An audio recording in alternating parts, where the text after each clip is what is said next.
Hello, people of the multiverse, and welcome to another story. Today, we join Stanley in many iterations of day to day life in the Stanley Parable Ultra Deluxe. But as always, at the start of the stream, we're just going to be getting everything set up. So kick back, relax, we'll get into things shortly.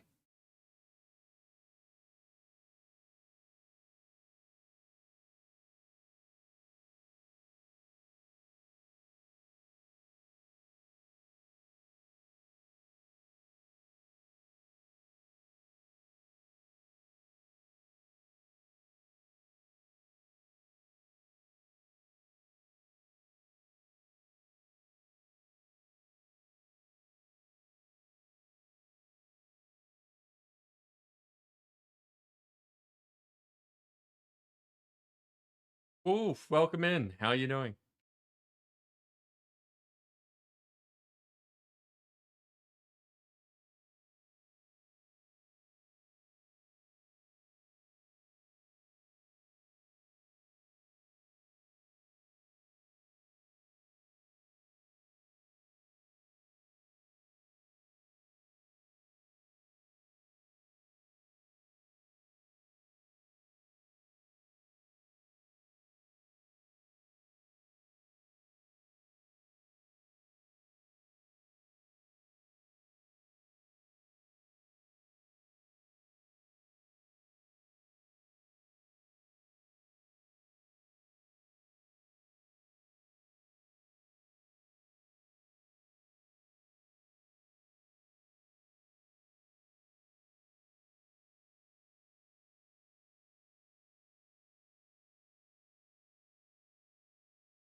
Hey, that is Twitter set up.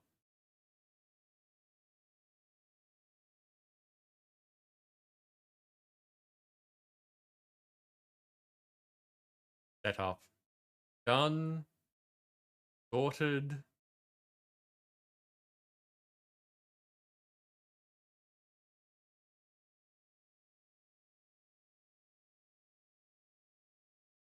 A good word for having completed something like that.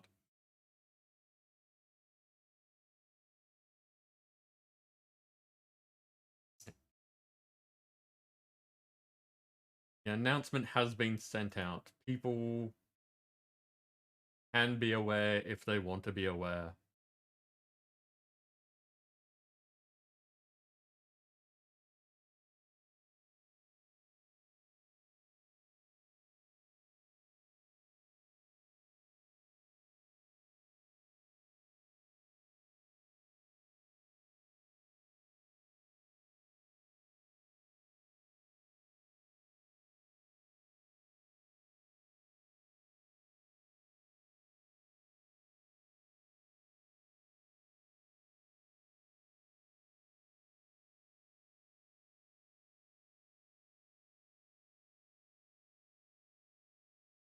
Hey, good.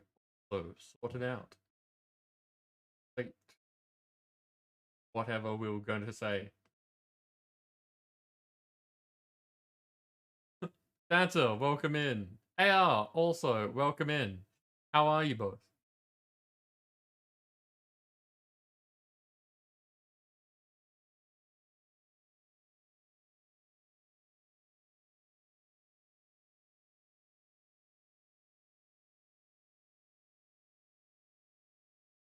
Fancy, you may have missed the intro, but at least you're here for Stream Raiders. Abad, also, welcome in. Good to see you. So, we are you can see the 18 days, but you can't see the 12 hours. left in the event. Map number 5, so doing pretty well. Let's see what I have to be placing this time. Templars. Okay, I can place Templars. Super excited for the weekends. Excellent.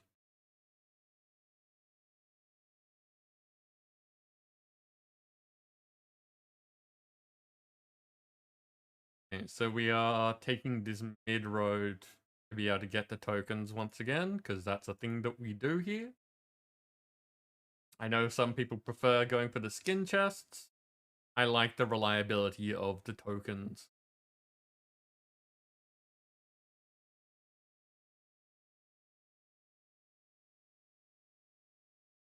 Okay, Templar.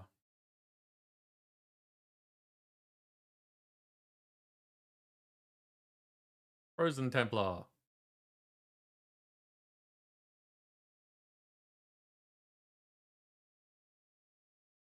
There we go.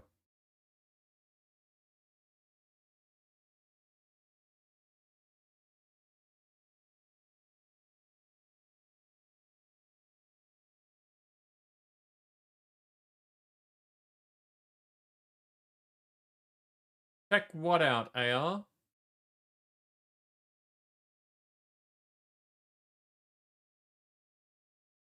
I know, Dancer, but you know, there are VODs, there are redeems and stuff like that. It's not the best thing. I can't change the fact that you missed it, but hopefully there are alternatives.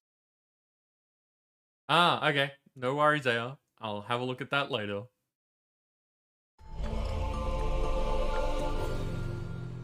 Dancer, thank you very much for the host.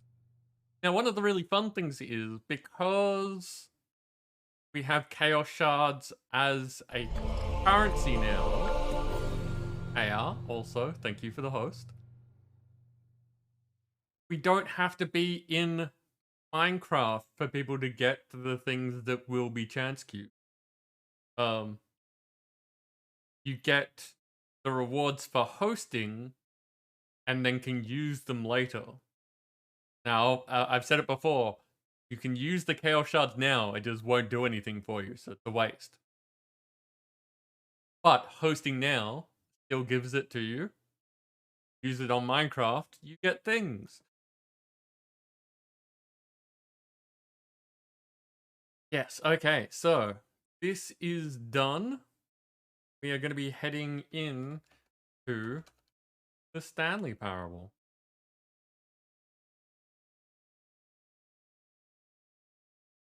Hello, everyone. Now, I've started the game twice so far. The first time...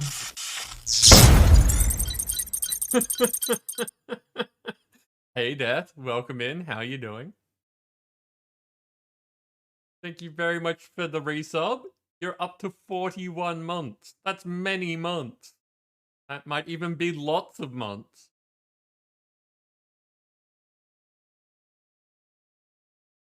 But yes, as I was saying, I've started the game twice now. The first time I just jumped in and it gets you to set the time and asks if you played the Stanley Parable before, and then it goes to the menu screen. So that's what I was expecting to happen again when I started the game this time to be able to stream it. Basically, I start up the game to make sure that it works, and I can make sure that OBS can see it, and that, you know, things are vaguely in good places. That's generally the goal.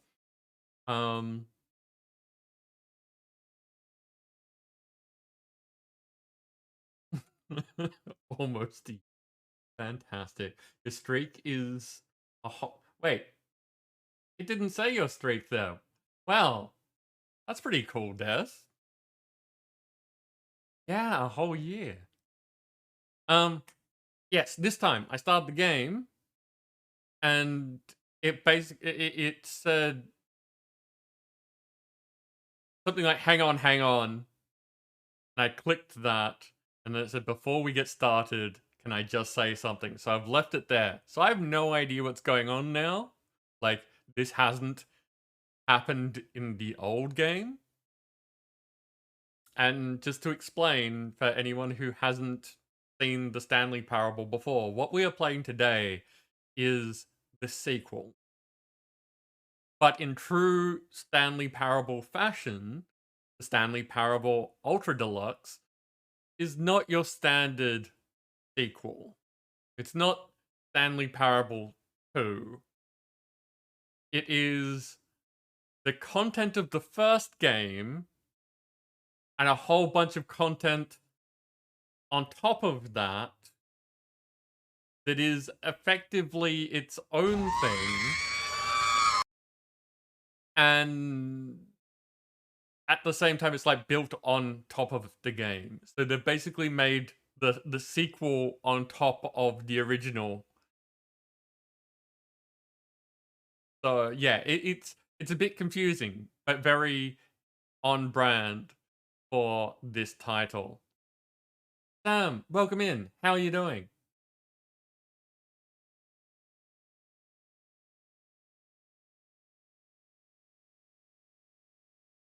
Okay.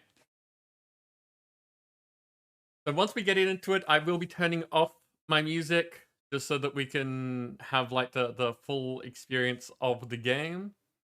But I didn't want to go past this point for anyone who's been looking forward to seeing as much as I can show you, show of this. So before we get started, can I just say something? Thank you for actually setting the clock both times you've booted up the game. A lot of people don't take that step seriously. They just leave the clock set at 12 for the day. But you're actually taking the time to set the clock, and I appreciate that. That's how I know you care about this experience. You're paying attention. I don't even have any way of knowing if the times you're setting are correct. Tell you what, I'll make you a deal. Since you've been so cooperative, next time you boot up the game and see this screen, just set the clock to your favorite time. Go ahead. Pick whichever time you want, even if it's not the correct time.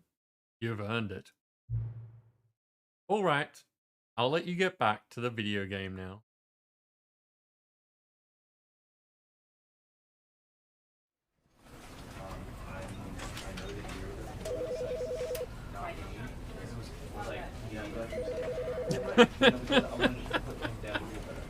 No, it's fine. It's fine.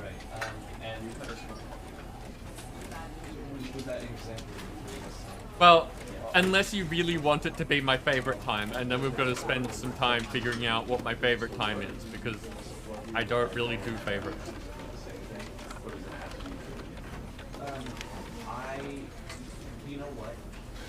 Sam, last time we spoke, you said you had 4 hours sleep and feel good. So, I don't think that 6 hours is too long. Oh, sorry, too short a time. But you should go with whatever you think is best.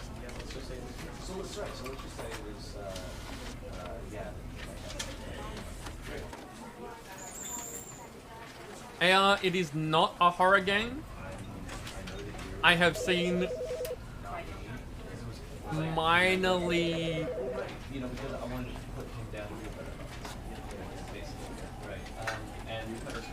What's a good way of putting it? It's not actually scary. But, you know, like, I have seen this do a very slightly creepy, this corridor is dark sort of thing. It doesn't actually have any, like, horror to it. Like, it plays with the idea of horror as part of the game. But no, not a horror game.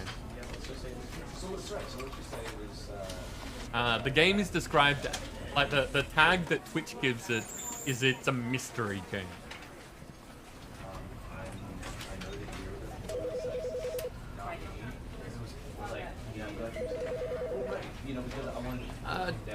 Death, they're not saying... okay. The choice that I've been given so far is numerical time, not descriptive time. So unless they give me very different options, I will not be able to set it to snuggle time. You know what? Even if you were going to be sarcastic and ironic, I think you should still act as though this person in order to leave these kind of stuff. There are some moments that some people might consider a jump scare, but no. Again, it's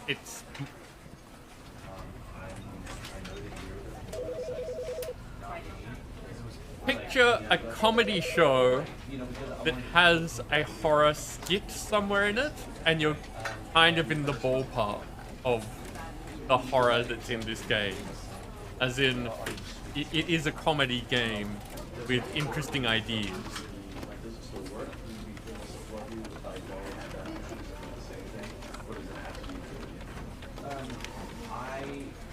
You know what? Approximately half a jump scare. Yeah, that's sort of. That's a good way of putting it.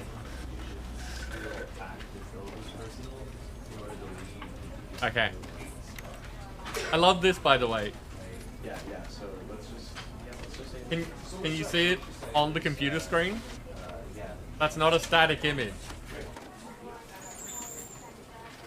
So behind my head, there are the options that are on the screen there.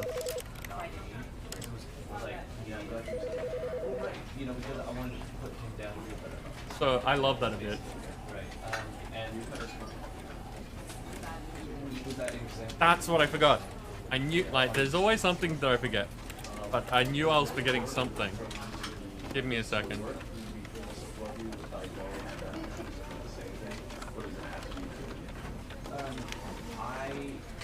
You know what? Even if you were going to be sarcastic and ironic, I think you should. Wow, okay. This isn't on Humble, the original is. But Ultra Deluxe is not. And let me just double check to see if they've included Ultra Deluxe as an option under the Stanley Parable.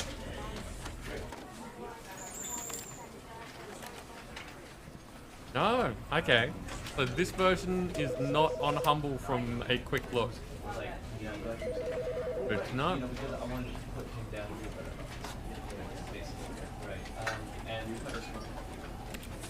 Okay, let's get into it. Well, okay. Popular opinion. Do we figure out a time or do we start playing? Because we could be playing at our favorite time.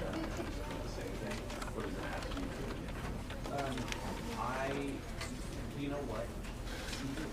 Even if you were going to be sarcastic and ironic, I think you should still act as though this person in order to leave these kind of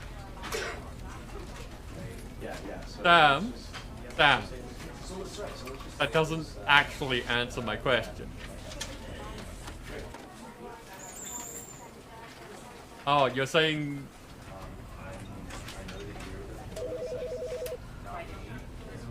You're saying something that I'm guessing you mean that there is a bucket in the game, and that you would like to get to the bucket. AR wants to set the time, I think.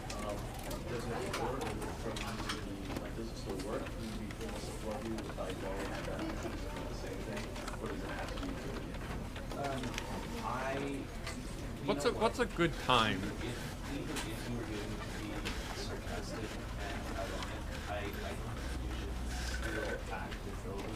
What is a good time?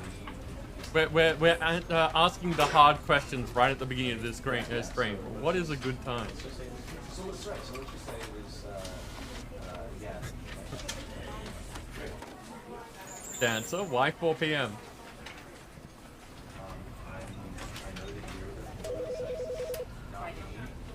2 a.m. because it's when I go live. Okay. Well, lunchtime is a good time, but that's like we were saying with cuddle time. It's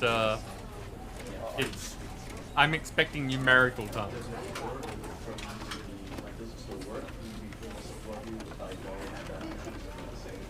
Okay. Okay, we set it to 2 a.m. That'll do. You know what? Excuse the black screen while I restart the game.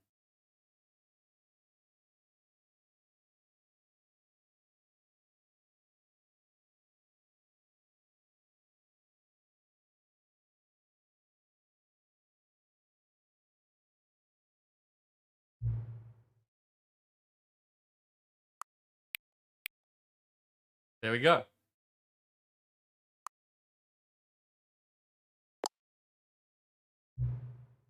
2 a.m. Your favorite time of day. Or, you simply not resist giving me the correct time again. After all, I know how much you enjoy setting the time correctly. Okay, now, I'm curious how accurate 2 a.m. is. Let's use another slider to find out. How accurate 2 a.m. Even in the sense that that's when my stream starts. My stream started 11 minutes ago, so it's somewhat inaccurate.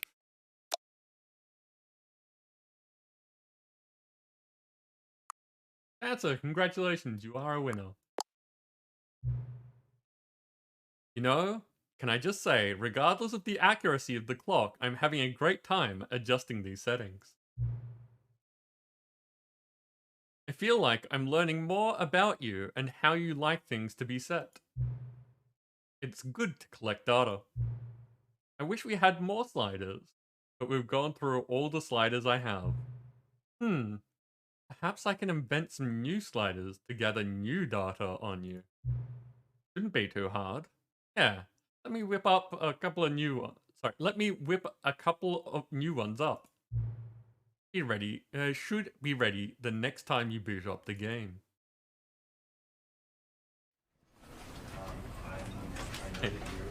Now we could just keep booting up the game, but I feel like it'd be better if we play some and then do it, and then play some. So I'm gonna start the game. The end is never, the end is never, the end is never the end, is never, the end is never. This is the story of a man named Stanley. Stanley worked for a company in a big building where he was employee number 427. Employee number 427's job was simple. He sat at his desk in room 427 and he pushed buttons on a keyboard.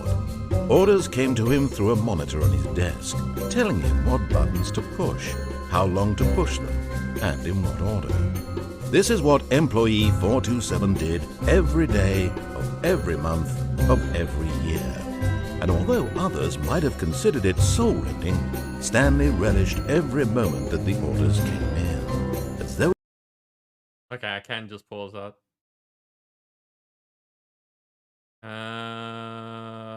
Audio. Main volume. There. We have been made exactly for this job. And Stanley was happy. And then one day, something very peculiar happened. Something that would forever change Stanley. Something he would never quite forget. He had been at his desk for nearly an hour when he realized that not one single order had arrived on the monitor for him to follow. No one had showed up to give him instructions, call a meeting, or even say hi. Never in all his years at the company had this happened, this complete isolation. Something was very clearly wrong. Shocked, frozen solid, Stanley found himself unable to move for the longest time. But as he came to his wits and regained his senses, he got up from his desk and stepped out of his office. Okay, so here we are. Did adjusting the sound make it acceptable, or is it still too loud?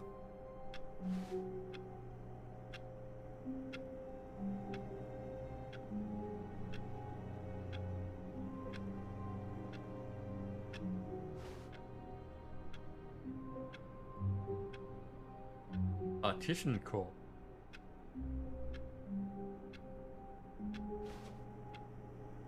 I'm quieter than the game. Okay, good to know.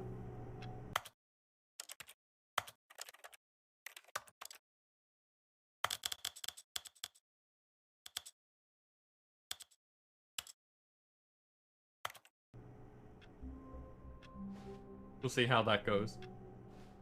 Because I want, for instance,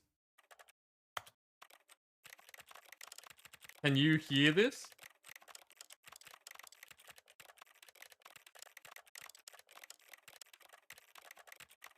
Because you being able to hear the clicky is kind of part of the game.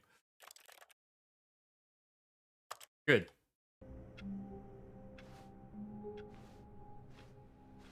All of his co-workers were gone. What could it mean? Stanley decided to go to the meeting room. Perhaps he had simply missed a memo. So this is exactly how the Stanley Parable started the first time.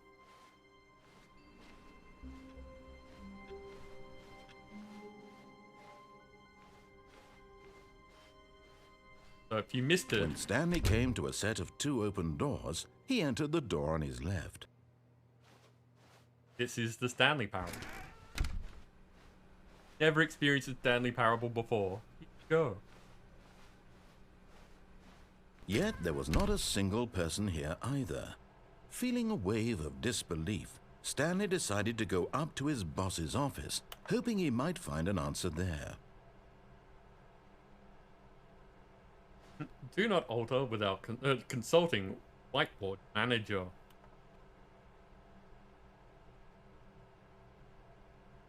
Group cabal planning.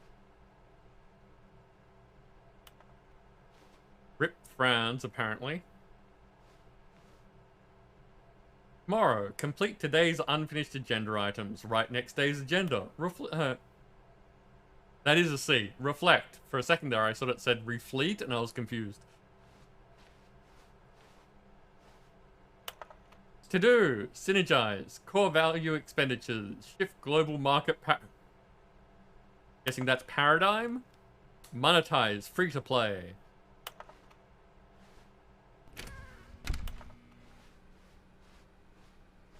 Coming to a staircase, Stanley walked upstairs to his boss's office.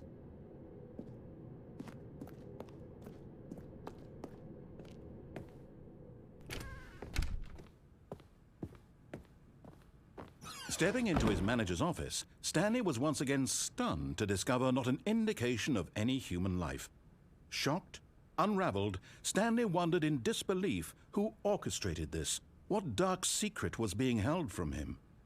What he could not have known was that the keypad behind the boss's desk guarded the terrible truth that his boss had been keeping from him, and so the boss had assigned it an extra secret PIN number, 2845. But of course, Stanley couldn't possibly have known this. Bro, I can't.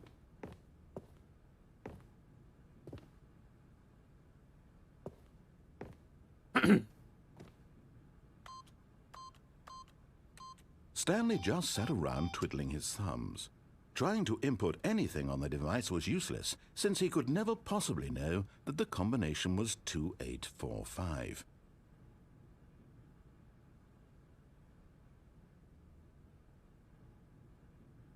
I have no idea who... 2845. Sorry, narrator. I have no idea who that is.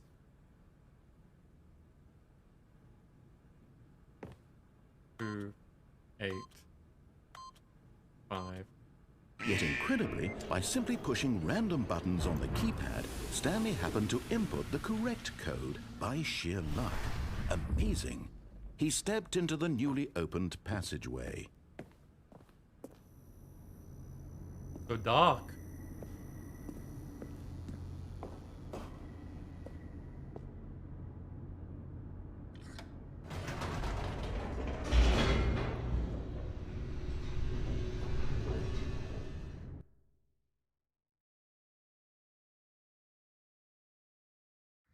Descending deeper into the building, Stanley realized he felt a bit peculiar.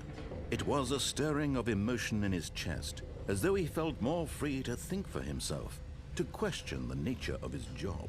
Why did he feel this now, when for years it had never occurred to him?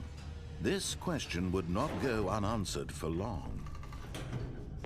Good question. Oh, lift. Why you like this?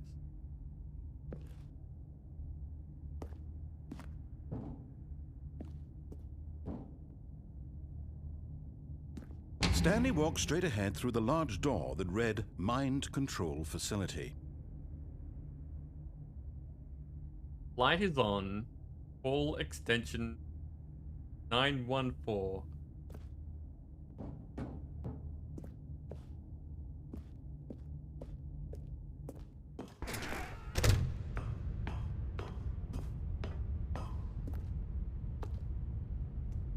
Button. The lights rose on an enormous room Ooh. packed with television screens. What Look at them. horrible secret did this place hold? Stanley thought to himself. Did he have the strength to find out?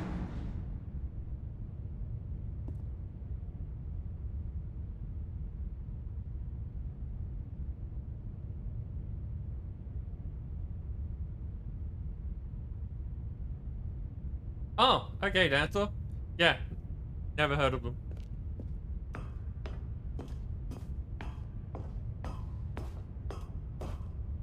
I mean, that sucks, but I imagine it happens a lot.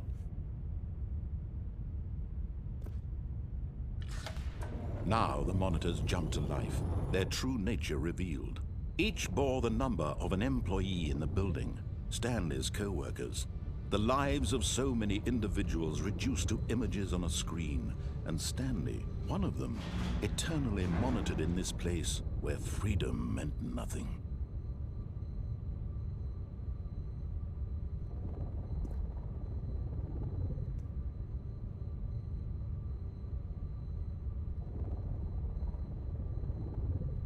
Now, does anyone have a good enough memory to know which employee we were? I think it was one of the 4-2 somethings. I think it's, is it 427? Is that our office there?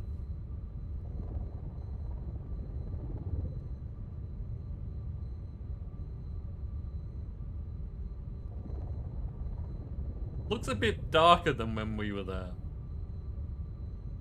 Our office dark.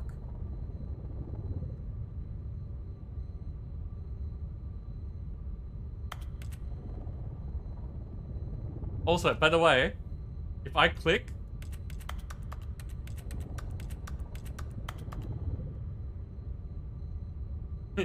Achievement, you can't jump. Achievement, get your first achievement.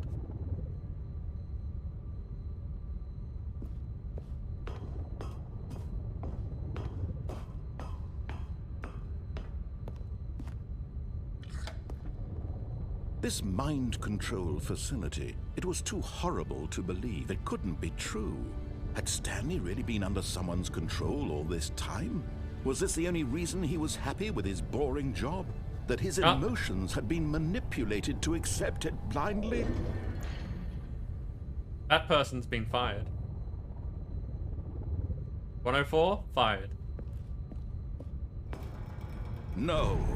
He refused to believe it. He couldn't accept it. His own life in someone else's control? Never. It was unthinkable. Wasn't it? Was it even possible? Had he truly spent his entire life utterly blind to the world? But here was the proof. The heart of the operation. Controls labeled with emotions. Happy or sad or content.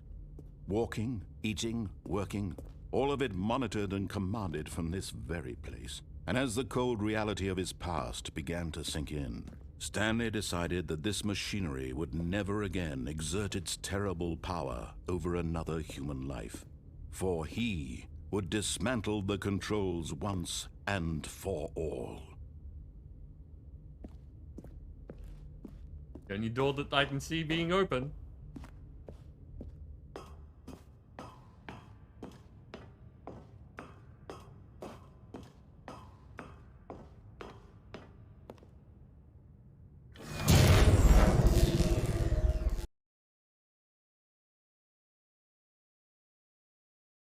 And now we're in the dark.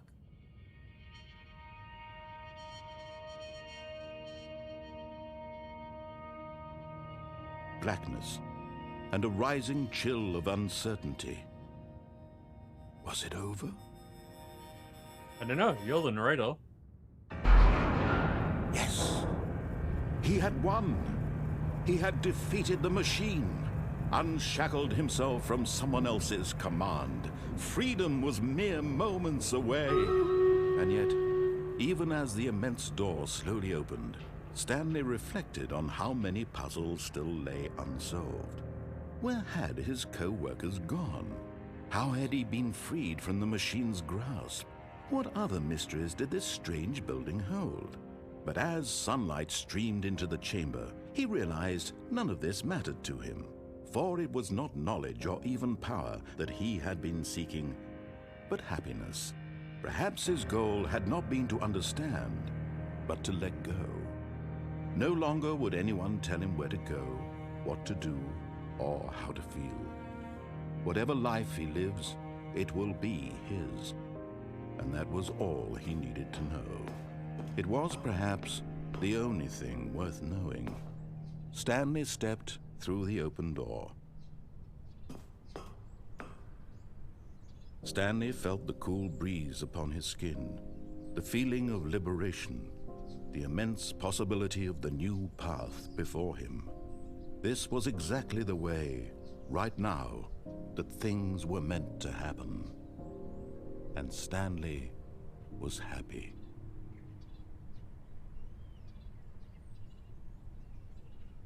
There we go. Achievement. Beat the game. That was the Stanley Parable. Now what are we going to do for the next 2.5 hours?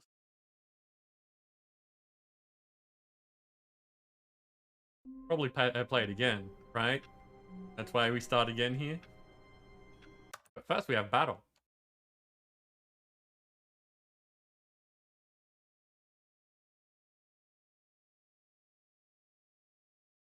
Okay, so I can only see my own name there, so thank you to everyone who placed units, but I'll only read it out if they're epic. Otherwise, we could be here forever. Go get them, people.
Well done, everyone.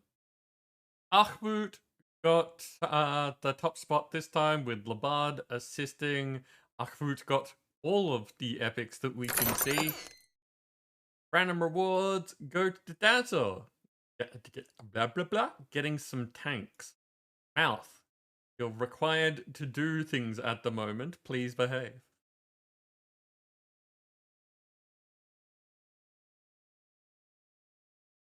Artillery scrolls are nice.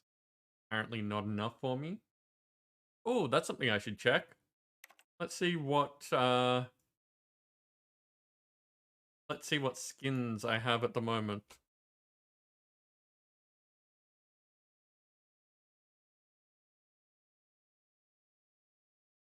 Okay, so we do still have the 5 skins in the game, and I have completely forgotten to ask if there are more on the way. So I might remember to do that for next time. No, wait. It'll be the weekend. So maybe I'll remember to do it next week. That's okay. That's okay.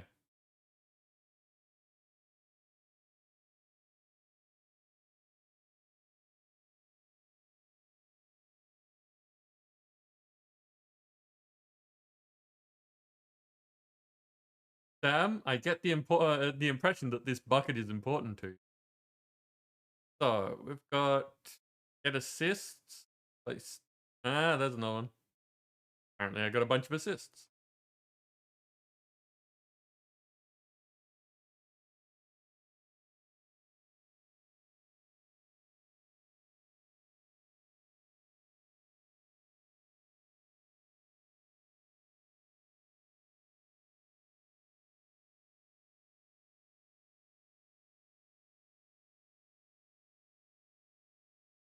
Vampires is the next one on my list.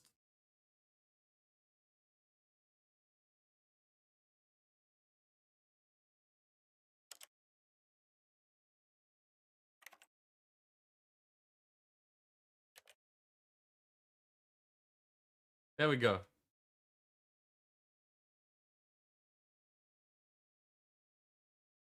Let's see what we do this time. All of his co-workers were gone. What could it mean? Stanley decided to go to the meeting room. Perhaps he had simply missed a memo. Okay.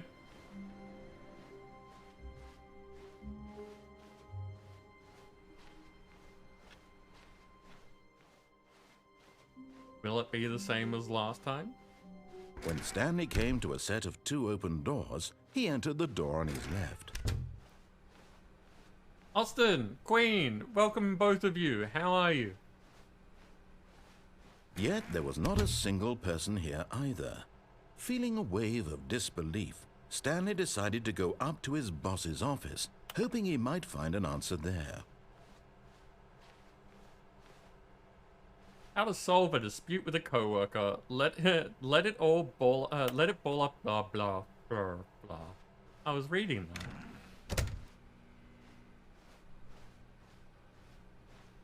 Coming to a staircase, Stanley walked upstairs to his boss's office.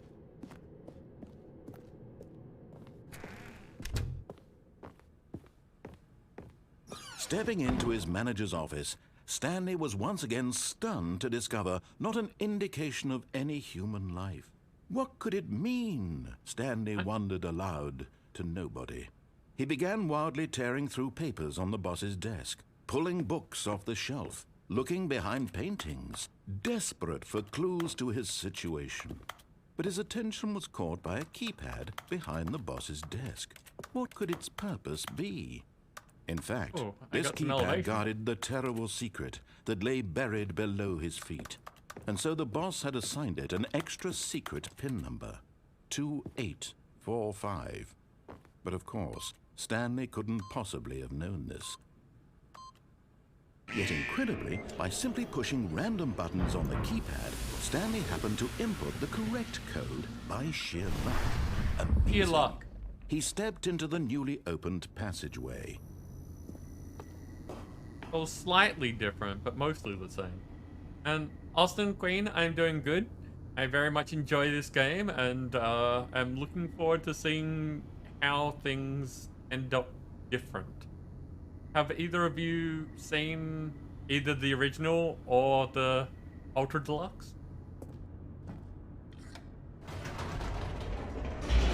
Yes, Austin. I have shown it off on stream a few times now. So, give me a second. I'll grab it for you.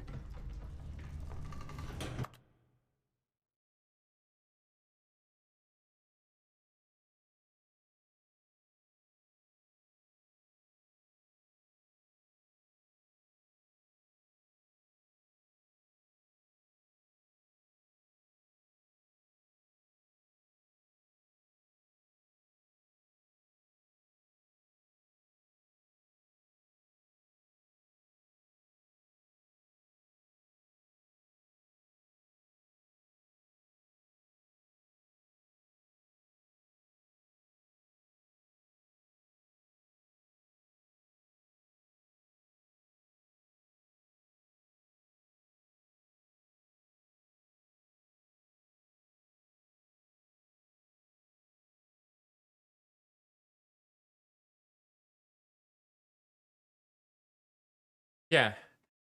Austin, that is my playthrough t-shirt at the moment, so I try to have it available on Sundays for when we are actually playing a Borderlands game, which is why I'm not wearing it today. I don't wear it every day because that would be creepy, and you know, having different clothes that are clean is generally considered a good thing. Thank you, very much appreciated.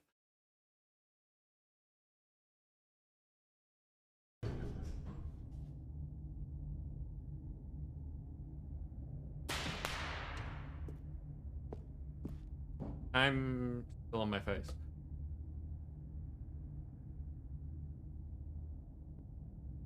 For the next decade, it's not that good a t-shirt. Stanley walked straight ahead through the large door that read Mind Control Facility. And by that, I don't mean that it's a badly, like, a bad-looking t-shirt. I mean that it won't last me wearing it a decade.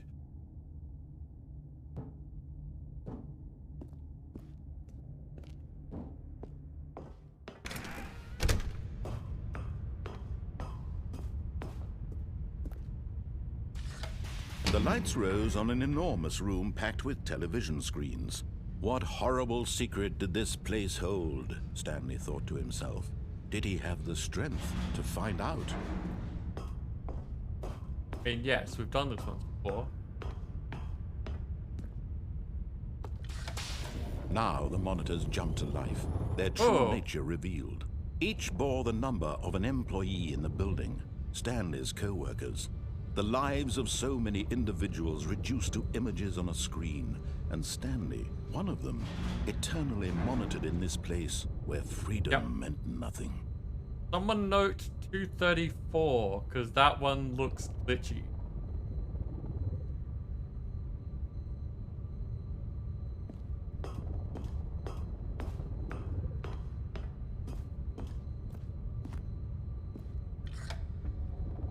This mind control facility, it was too horrible to believe. It couldn't be true. Had Stanley really been under someone's control all this time? Was this the only reason he was happy with his boring job? That his emotions had been manipulated to accept it blindly? So, I mentioned when we started out that the way that they've done this is the Ultra Deluxe version of Stanley Parable is a sequel, but done in a weird way in that it has the base game, like the original. All of its content are in Ultra Deluxe. You don't need to play the first game to play this one. But the content of this one is built around the original. So you play it like you were playing the original, and if you've never experienced the original, it's just like a bigger version of it. No. So yes, I've done this to before. believe it. He couldn't accept it. His own life in someone else's control? Never. It was unthinkable. Wasn't it? Was it even possible? Had he truly spent his entire life utterly blind to the world? No, we've been Here out was the the world. proof. The heart of the operation. Controls labeled with emotions. Happy or sad or content. Walking, eating, working. All of it monitored and commanded from this very place. And as the cold reality of his past began to sink in, Stanley decided that this machinery would never again exert its terrible power over another human life. For he would dismantle the controls once and for all. No, we did that last time. Oh, Stanley, you didn't just activate the controls, did you? After they kept you enslaved all these years, you go and you try to take control of the machine for yourself? Is that what you wanted? Control? Yes. Oh, Stanley, I applaud your effort, I really do. But you need to understand, there's only so much that machine can do. You were supposed to let it go, turn the controls off, and leave. If you want to throw my story off track, you're going to have to do much better than that. I'm afraid you don't have nearly the power you think you do. For example, and I believe you'll find this pertinent, Stanley suddenly realized he had just initiated the network's emergency detonation system. In the event that this machine is activated without proper DNA identification, nuclear detonators are said to explode, eliminating the entire complex. How long until detonation then? Let's say, 2 minutes. Ah, now this is making things a little more fun, isn't it, Stanley? It's your time to shine. You are the star. It's your story now. Shape it to your heart's desires. Oh, this is much better than what I had in mind. What a shame we have so little time left to enjoy it. Mere moments until the bomb goes off. But what precious moments each one of them is. More time to talk about you, about me, where we're going, what all this means. I barely know where to start. What's that? You'd like to know where your co-workers are? A moment of solace before you're obliterated? All right, I'm in a good mood. You're gonna die anyway. Rude. I'll tell you exactly what happened to them. I erased them. I turned off the machine. I set you free. Of course, that was merely in this instance of the story. Sometimes when I tell it, I simply let you sit there in your office forever, pushing buttons endlessly and then dying alone. Other times, I let the office sink into the ground, swallowing everyone inside, or I let it burn to a crisp. I have to say this, though, this version of events has been rather amusing. Watching you try to make sense of everything and take back the control wrested away from you, it's quite rich. I almost hate to see it go. But I'm sure whatever I come up with on the next go-around will be even better. My goodness, only 34 seconds left. But I'm enjoying this so much. You know what? To hell with it. I'm going to put some extra time on the clock. Why not? These are precious additional seconds, Stanley. Time doesn't grow on trees. Oh dear me, what's the matter, Stanley? Is it that you have no idea where you're going or what you're supposed to be doing right now? Or did you just assume when you saw that timer that something in this room was capable of turning it off? I mean, look at you. Running from button to button, screen to screen, clicking on every little thing in this room. These numbered buttons, no, these colored ones, or maybe this big red button, or this door. Everything, anything, something here will save me. Why would you think that, Stanley? That this video game can be beaten? Won? Solved? Do you have any idea what your purpose in this place is? Stanley, you're in for quite a disappointment. But here's a spoiler for you. That timer isn't a catalyst to keep the action moving along. It's just seconds ticking away to your death. You're only still playing instead of watching a cutscene because I want to watch you for every moment that you're powerless, to see you made humble. This is not a challenge, it's a tragedy. You wanted to control this world, that's fine. But I'm going to destroy it first, so you can't. Take a look at the clock, Stanley. That's 30 seconds you have left to struggle. 30 seconds until a big boom and then nothing. No ending here, just you being blown to pieces. Will you cling desperately to your frail life, or will you let it go peacefully? Another choice. Make it count, or don't. It's all the same to me, all a part of the joke. And believe me, I will be laughing at every second of your inevitable life from the moment we fade in until the moment I say, happily ever after.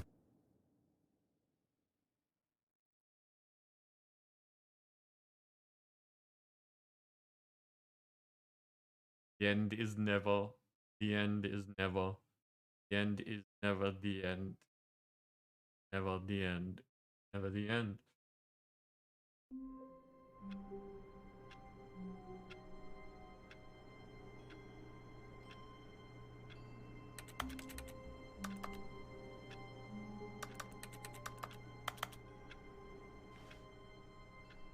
So yeah, this is the Stanley Parable.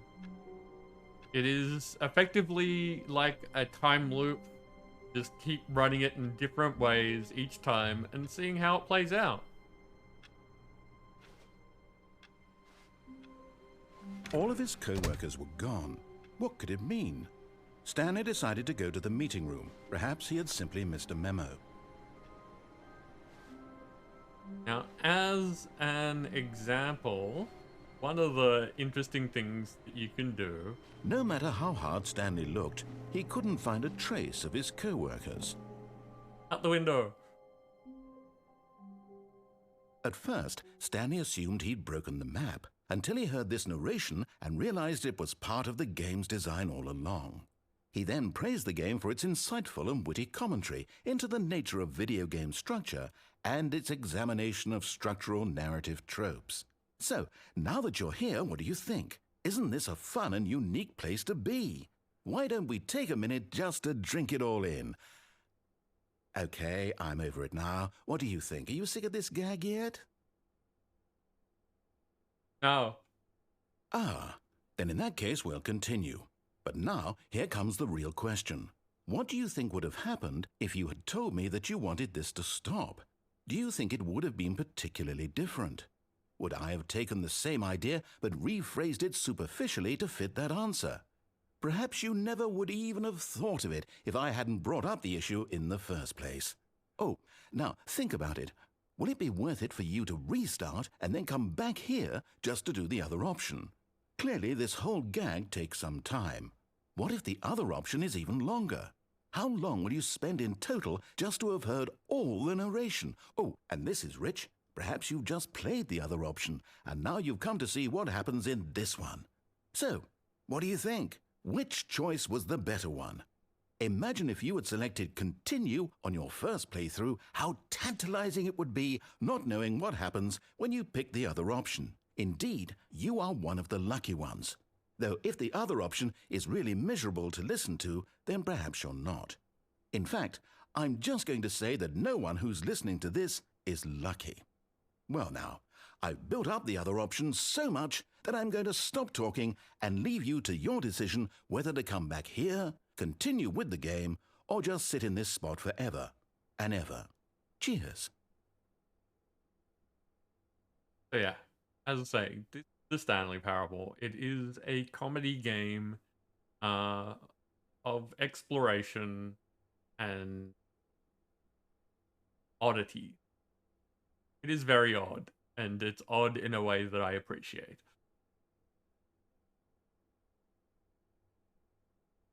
And yeah, this is it. Get back to the point and have to go begin again.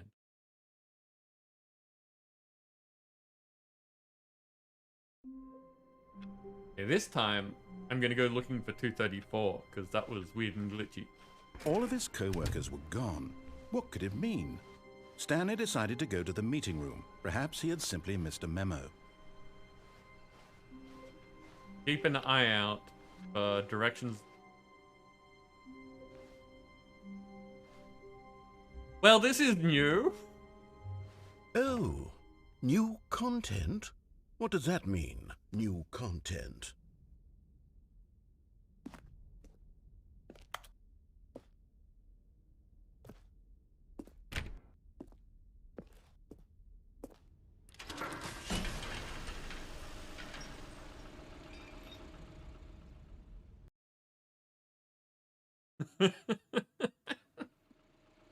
Damn, it hasn't been that long.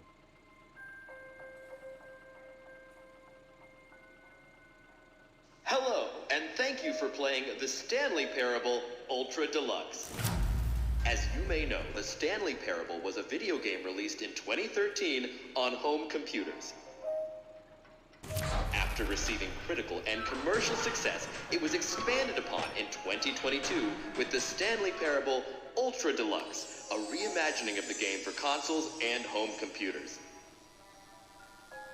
The Stanley Parable Ultra Deluxe features exciting new content that broadens and expands the world of the Stanley Parable, delighting audiences the world over. Please, step inside and see what thrilling new adventures await in the Stanley Parable Ultra Deluxe. Oh, well, this sounds delightful. I'm very excited to see the thrilling new Ultra Deluxe content. Me too. Is this the new content? It looks like the old content. Okay, so far it's an elevator. Nothing special yet, but I'm sure it's just the beginning of a mesmerizing adventure.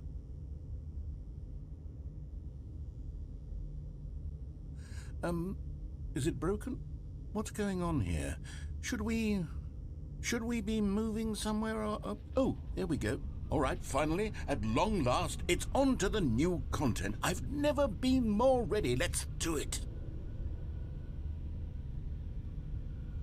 This has a very...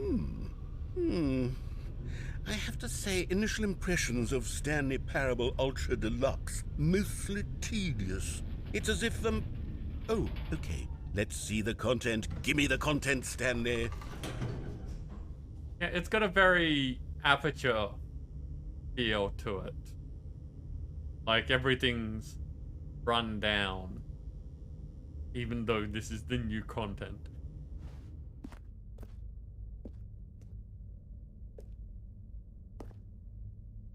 All right, let's see. It's the jump circle.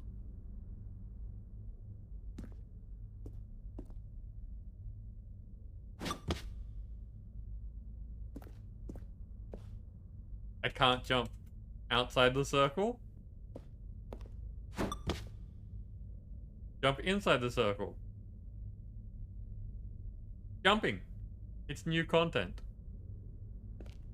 But I've only got 34 jumps, so we're gonna make them count. Is that it? Surely that's not all the new content. There has to be something else, right? I would have loved it if they had have stopped there, as in nowhere else that you can go. New content is that in this one spot you can jump. That was it. Like, no, I would have been upset if that was the entire thing. But I mean, if that was, you go all this way to find a circle that you can jump in and then had to restart and do something else, would have made me laugh.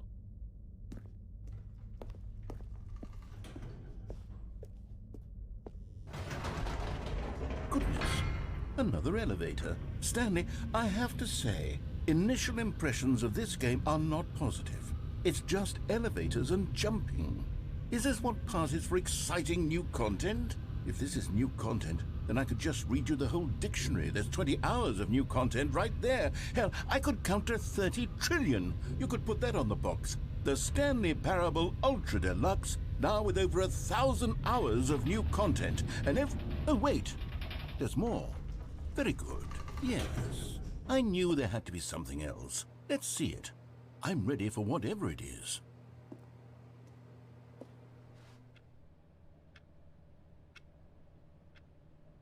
Good hallway. Nice couch. I approve.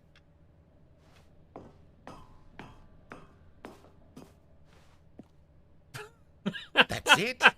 Oh, you've got to be kidding me. You see, Stanley? This is what happens when greedy video game developers with no respect for their fan base rush a cheap expansion to market for no reason other than to make an easy dollar. And don't get me started on the level of craftsmanship that's gone into it. In fact, I'm looking right now at the game's achievements, and it's hard to believe one of them actually says, "Test achievement, please ignore." What quality assurance department signed off on this? I'm infuriated and I'm offended, and I intend to find these people on Twitter and hold them personally accountable. It's my fault, Stanley. I built up too much anticipation around the new content, I'm afraid. It could never have lived up to such expectations. If you're still with me, why don't we just reset the game and we'll try to get back to what the Stanley Parable is really about. No frills, no gimmicks. Just you and me having a great time together like always. What do you say, friend? So they did what I said. They just played it out a bit longer. And I love them a bit for that.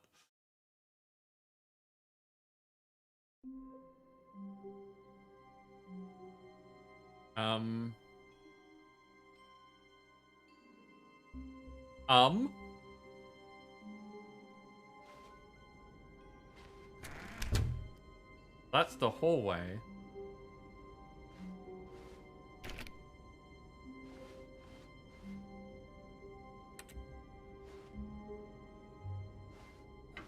Psst!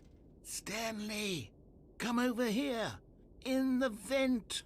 I want to show you something!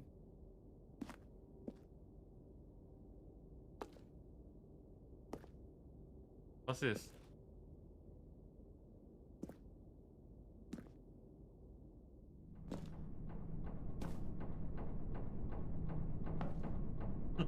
Coffee. No.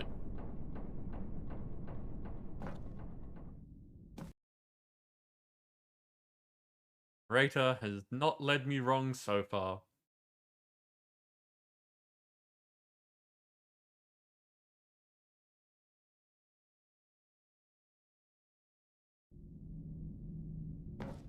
Okay, you remember how cheap and unsatisfying the new Ultra Deluxe content turned out to be? Well, it got me thinking about the past and how much better the Stanley Parable used to be. So I made something special and tucked it away here where the game's developers won't find it. Just our little secret. Take a look.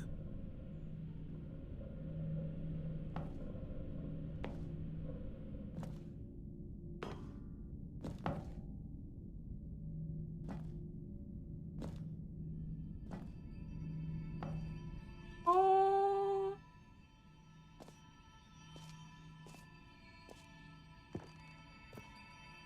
Ooh. I call it the Memory Zone. It's where I've been storing all my favorite memories so I can relive the peak experiences of my life whenever I want. Experiences like the launch of the Stanley Parable on PC.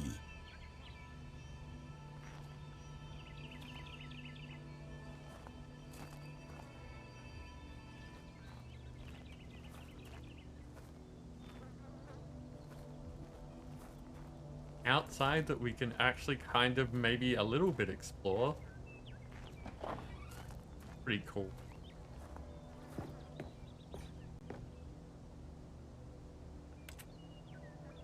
Can't pick up the phone, so I can't dial that number. You see, Stanley, doesn't the Memory Zone remind you of how wonderful Stanley Parable was before it was sullied with a cheap re-release? Remember back in October of 2013, when the game originally launched? Back then, video games had integrity. Back then, it all meant something. Oh, the waste.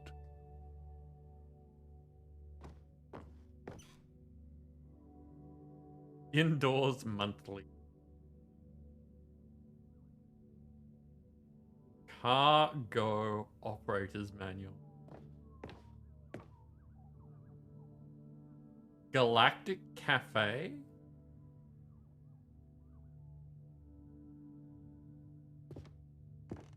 See, I've only ever owned the digital copy of the game, so I have no idea if there was actually a box like this.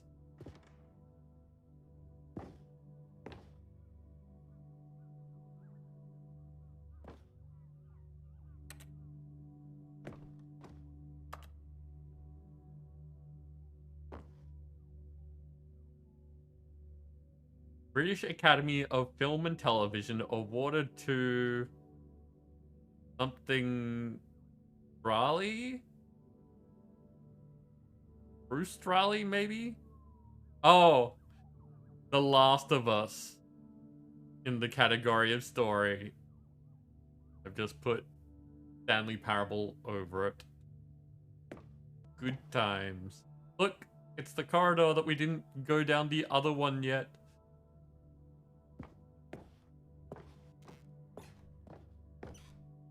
Zone, sweet zone. Ah. Hey, it's the Steam page.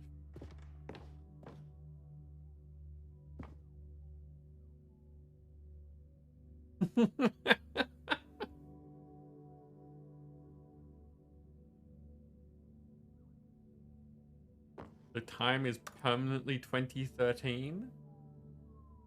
Maybe the next time that we're asked to set... No, the clock that we set in the beginning is 12-hour time. We can't set it to 20.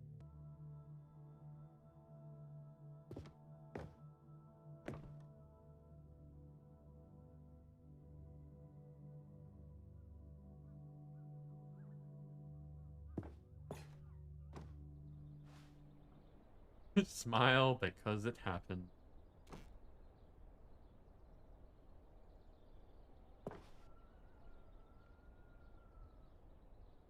The first dollar that they made?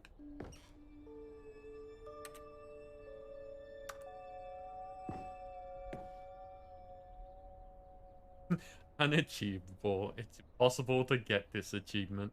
I'm pretty sure it wasn't. I did get the the go outside achievement, like a lot of people, not the legitimate way. Some people had the dedication of waiting 5 years. Oh, that's what... Before we do that, just give me a second. How could you... This, view all achievements.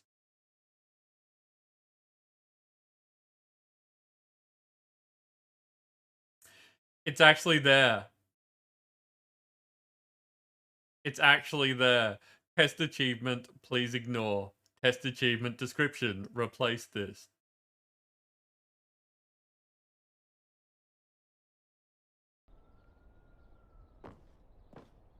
We do have a battle.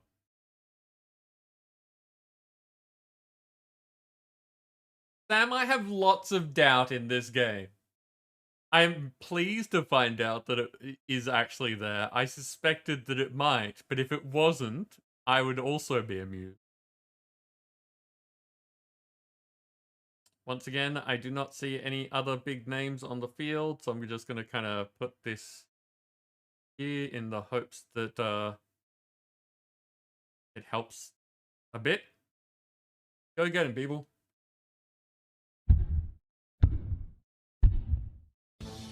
Funnily enough, with the Stanley Parable, I have learnt not to make assumptions or take things for granted.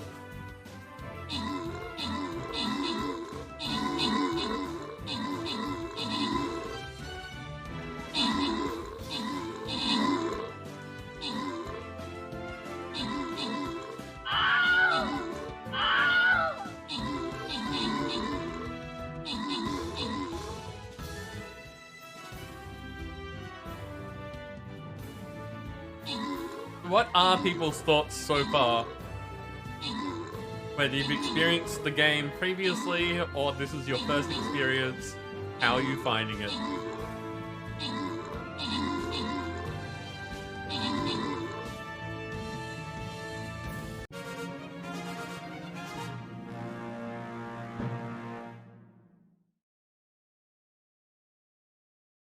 Wow, my brain tried to say that really badly.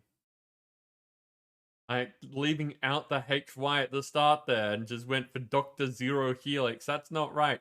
Hydro Helix got both the top spots and one of the epics. I got one of them, and Toilet Paper Main got the third. Random rewards go to Dancer. You get some gold. Go outside Ultra Deluxe achievement. Of course there is.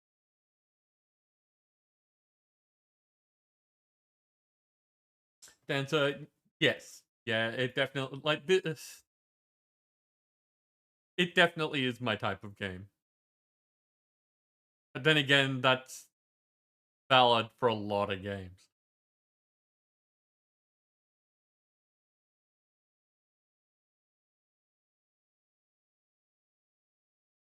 Hey, that's sorted. Else to turn in. Let's go. Loyalty token chest. Get all of you some nice reward type things. What am I placing this time? Vampires are on cooldown. Archers.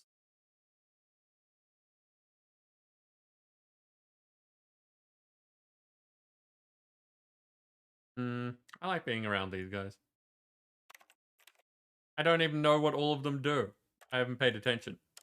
I like being around them.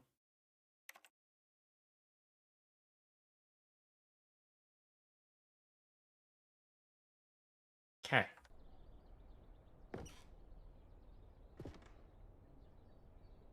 New video game releasing today. Creators surprisingly down to earth.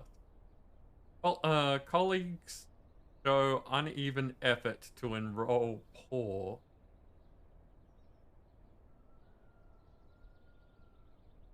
Sorry, colleges? No. Colleges. Is that how you spell college? For some reason, college in my brain has a D in it. Costs hinder New York. Costs hinder New York TAC to achieve diversity. That sentence doesn't make sense to me. Business leaders pushing elections of council allies.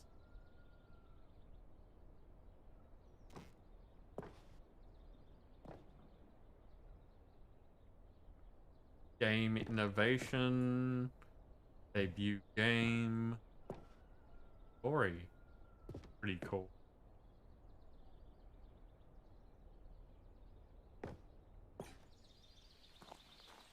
What's this? Aww.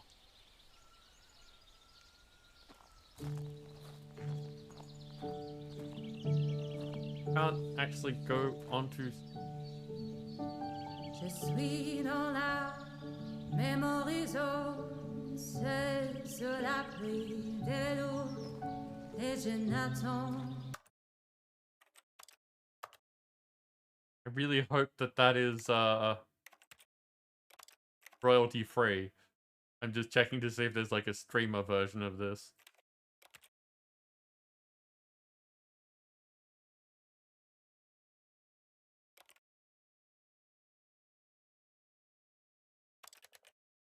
That's pretty cool. Enables content warnings and an option to skip sections of the game that deal with suicide, trauma, and mental health issues. Nice.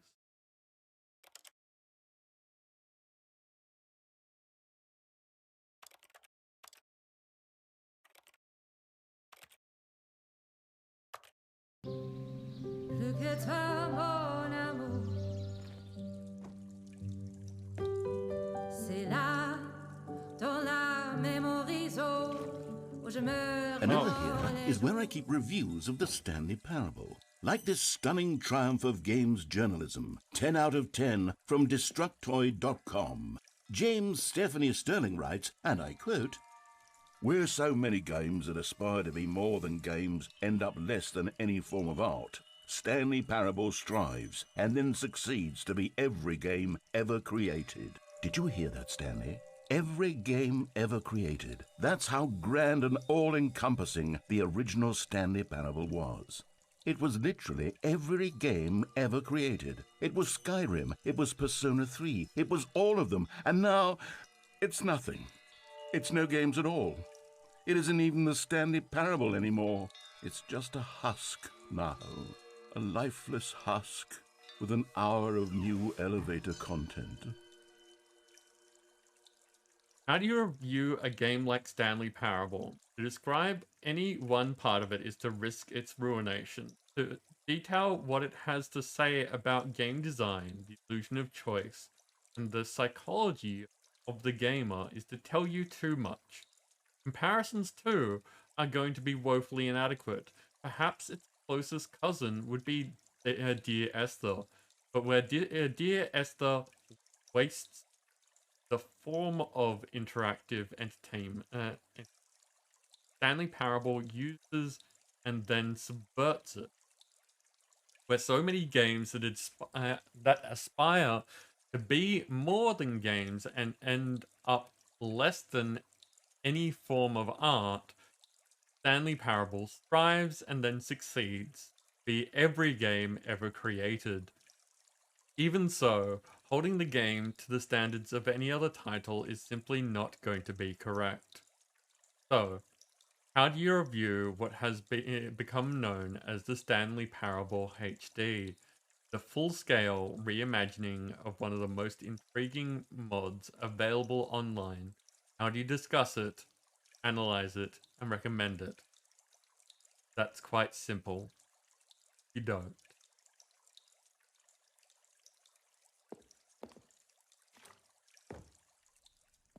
Downstairs.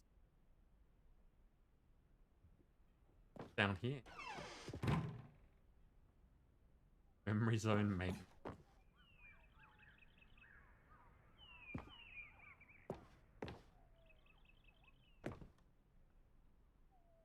Person of the year.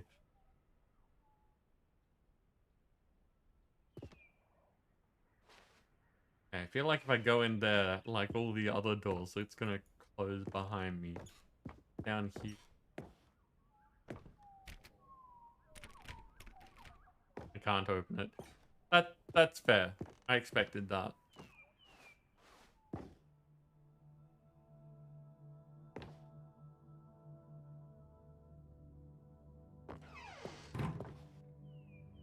Here's another moving passage, this time from GameSpot.com. The Stanley Parable is both a richly stimulating commentary on the nature of choice in games and one that offers some of the most enjoyable, surprising, and rewarding choices I've ever been confronted with in a game. 9 out of 10. Don't you get it, Stanley? The game was perfect. It didn't need anything else. It didn't need new content. It just needed to be left alone, to spend the rest of time collecting dust in the hallowed hall of beloved video game memories.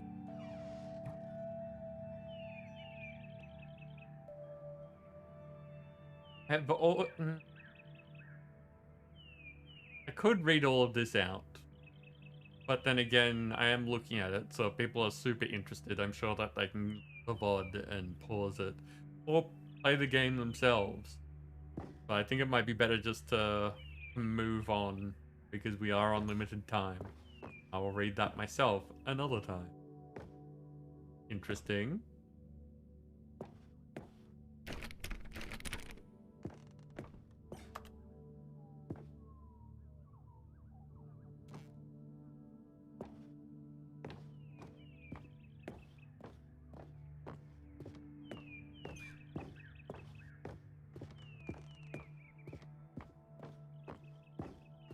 Okay, so the way forward is boxed.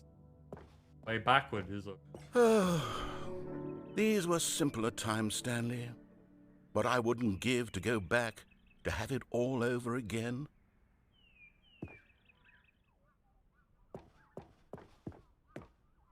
Wait, hang on. I don't recall this part of the memory zone before. What's this? What's down here?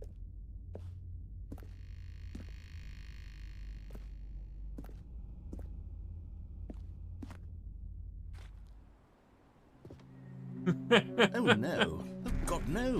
Stanley, it's a collection of reviews from Steam, the online video game distributor. I haven't looked at these in years. I can't even imagine what's been collecting down here. Surely these reviews were glowing as well, weren't they?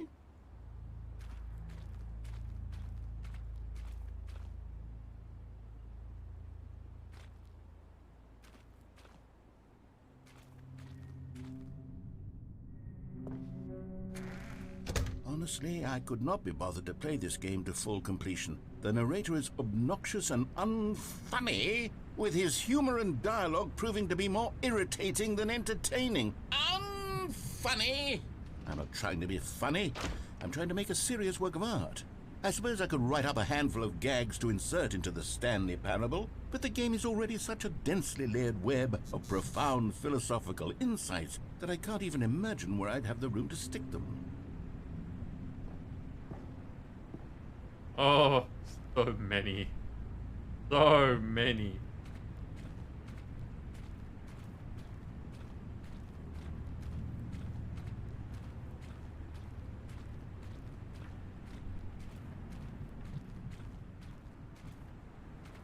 It's like YouTube comments. The wasteland of Steam review.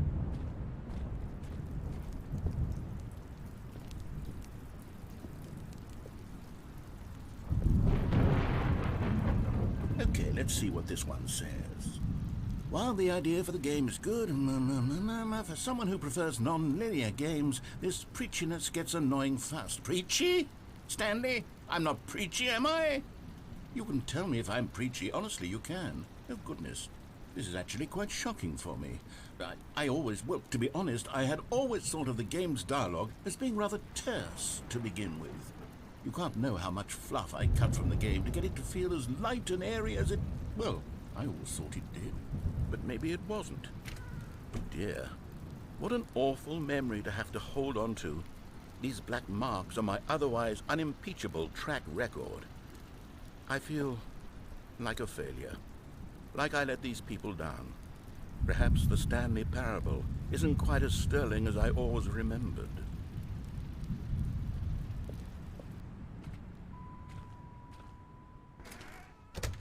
And this is one of those things of games as a form of art.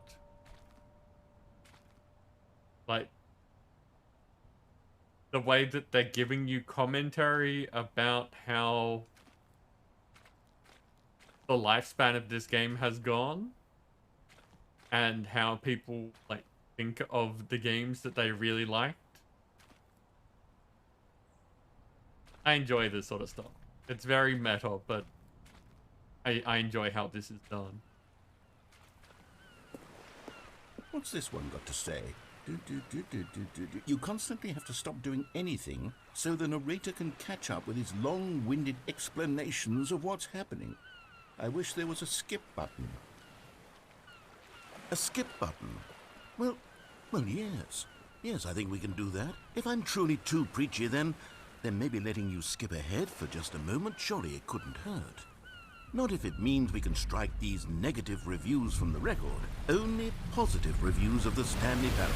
That's my motto today, and it's always been my motto. I'd do anything for the customer, Stanley. Yes, a skip button we shall have. This feels ominous. Also, Borderlands has taught me that this is a boss drop. Cannot get back.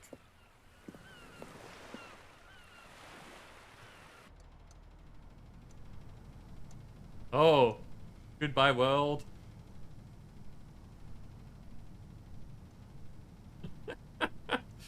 Don't think I'm meant to be here. And here it is. Go ahead and give it a shot. I'll pop you forward in time so that the second my incessant droning starts to bore you, with just the push of a button, you'll have zipped right past it. It's what the players have been asking for, and I'm very proud to have delivered. No more listening to me rambling on and on and on. No. The Stanley Parable is a game for the people. And if the people want silence, then by goodness, that's what they're going to get. Well, don't sit around waiting for me to shut up. Go ahead and make me shut up. Here, we'll pretend that I've just begun an interminable monologue, and it goes something like this. The story and the choices, or what have you, and therefore by becoming it is, so on and so forth, until inevitably we all until the end of time, at which time everything all at once, so now you see, blah blah blah blah blah blah blah blah blah blah blah blah blah blah blah. We've eaten too much and it can't be just yet, no, until 245. Got the logic of elimination working backwards, the deduction therefore becomes impossible to manufacture. It went on for nearly 10,000 years, until just yesterday, here and there, forward and back, and never a moment before lunchtime. It can't be. It's the only thing there is. How many billions left until so much more than forever ago? Which is why I say... the story and the choices, or what have you, and therefore by becoming it is, so on and so forth, until inevitably we all until the end of time, at which time everything all at once, so now you see, blah blah. Oh, you're back, you see. You were only frozen in time for a few minutes, but it was plenty of time for me to deliver a long, rambling monologue full of unnecessary verbal flourishes and lengthy ruminations on the nature of choice in video games. Of course, I happen to believe it was perhaps one of my more profound such ruminations. Not that, of course, you need a description of it, but if I had to describe it, I'd say it was perhaps less of a rumination and more of a treatise. Or maybe a manifesto. Look, I'll outline it for you very briefly, and you can tell me what you think. Okay, so my theory is that any choice you've ever made is simply a series of choices made by the person who you are, or were, or will be at the time of having made said choice. That is to say, if by articulating a choice you've already made, you bring that choice into being, then by making no choice and saying nothing, are you not simply erecting in the sanctuary of time a monument to every person you've ever been, making every choice to which you've ever given your Greek gift of mortal and yet timeless thought? Or rather, do all of the choices you've ever made, in fact, make you more not this kind of person, and in fact do the very Well there, sport. You really did catch me rambling on a bit, didn't you? But that's the power of the button. The minute I start to go off on a thoughtless display 10 of minutes. self-absorption, it's right at your fingertips to go poof, and it's all over. Oh, I can't wait to see what Cookie 9 will say about this, and whether they'll edit the rating of their Steam review, or at least change some of the wording, perhaps. To be honest, I don't even know if one can change their review in the first place. Are you okay, I Dazzle? guess I should become better educated on exactly how Steam works. Perhaps that would have been the smart thing to check on before I went about this whole exercise of making the skip button. Although I have to imagine that after seeing this exciting new technology at work, surely whoever it is runs Steam will instantly run out and implement a new feature to make it possible to edit one's review, merely because of this very situation. Yes, I think that's quite likely. Or perhaps they'll simply grant this particular user the ability to change their review, so that the feature is not widely abused. Look, I would even be okay with Steam altering this particular review so that it reads as something more beneficial, something along the lines of, "This game is the best game." Let me start over. How about this? From the ashes of depravity rises the phoenix of quality. How else to describe the Stanley Parable Ultra Deluxe? Such a revolutionary step forward in the lineage. Okay, welcome back, Stanley. Now, I should say that the amount of time the button has been skipping through is becoming longer and longer. That last one was, well, I want to say maybe 30, 45 minutes? It's not unendurable by any means, but it's Almost an There's hour. really only so much I can ramble on to myself about. I know, it's shocking, isn't it? But at any rate, I do suggest that we not press the button again. I think the skip button has been aptly demonstrated, and we can say goodbye to it and just... Wait, how do we get out of here? Where did the door go? Wasn't there a door that led into this room? I do feel quite certain that there was one here before. How else would we have gotten into the room in the first place? I don't think one can enter a room without a door of some sort, or a window or something like that. Do you see a window anywhere? A porthole? A sufficiently large crack in the wall? I'll take any of these. All I want is for us to move on and to please step away from the skip button, to go anywhere other than the skip button. There was a door here before, wasn't there? I swear there was. Where did it go? Can you maybe just ram your way through a wall?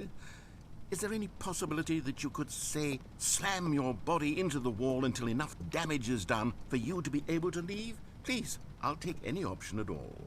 I'm asking you to work with me here. We need a door. We need a door of some kind. I can work You're with any right, kind of Joe. door as long as it can open and lead from one room to another. I'm going to step away for just a moment, and I'm going to try to find us a door. I don't know how exactly to remove a door and place it in a different wall, but I will find a way, I promise. You just need to not do anything. Don't press the skip. Please, please, please do not press the skip button. Stanley, please don't push the button again. It's been 12 hours. You've just been frozen there.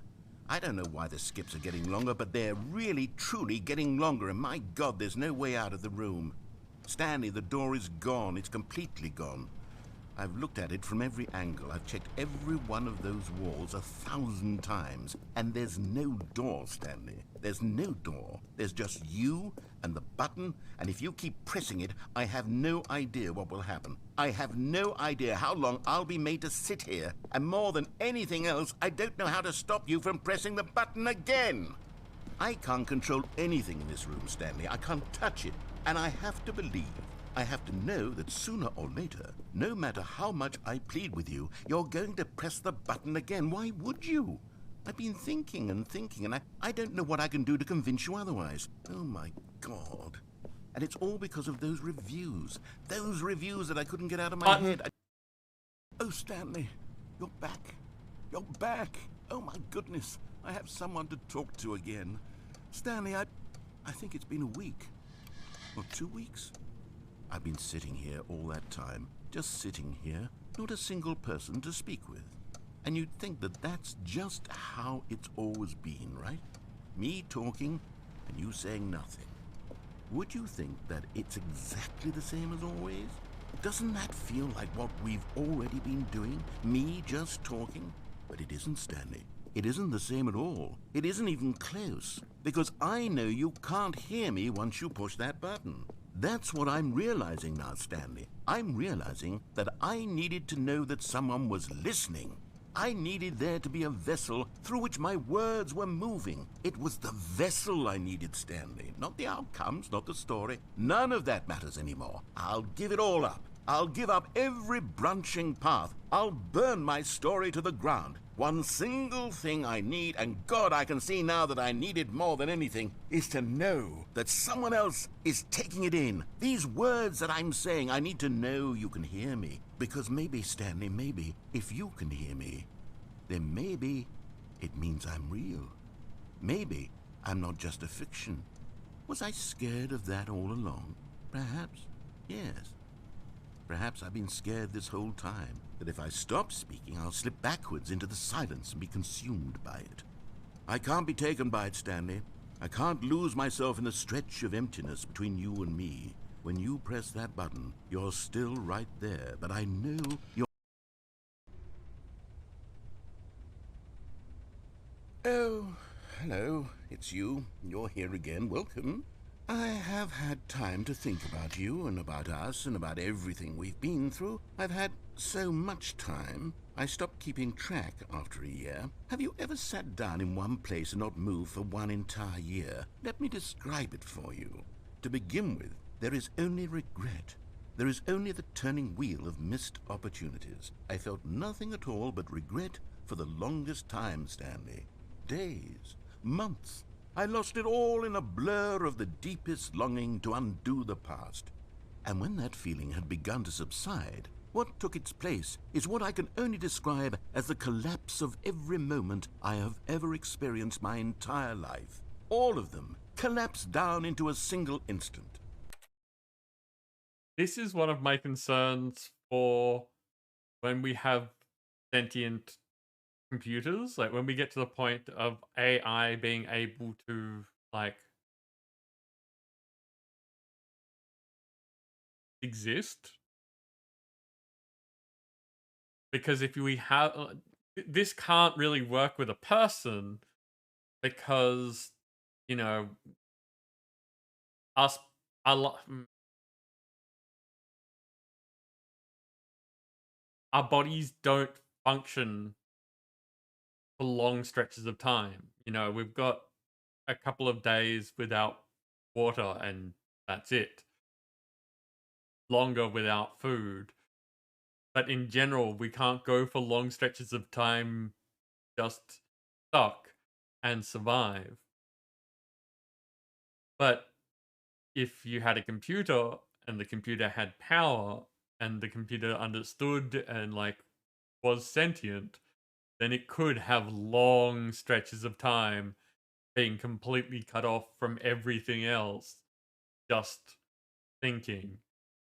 And because of the rate at which computers can do things, that doesn't necessarily need to be a long stretch of time. That just needs to be very rapidly processing. So, yeah, it's a weird and interesting thing. In that instant, I could see myself clearly, calmly, with a collected heart. It was an impossibly rich wellspring of both delight and disgust simultaneously. I was consumed by it. I could do nothing but wallow in it for what felt like an eternity, for what I now know was far less. You see, it was a revelation for me. It was unlike anything I had ever known. It was a space without consequence, without action or outcome. It was divorced entirely from the question of free will that you and I have squabbled over for so long. There could be no one ending, no singular outcome of events.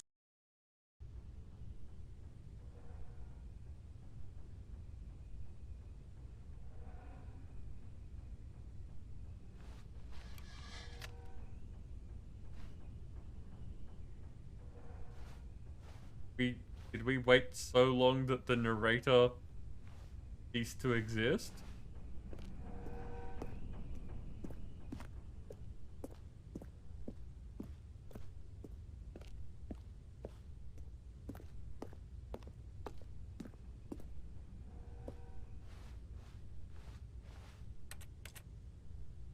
Oh no, time stopped.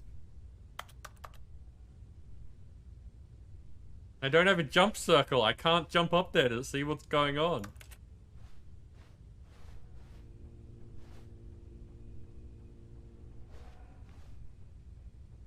The wood hasn't decayed yet though, so that's something.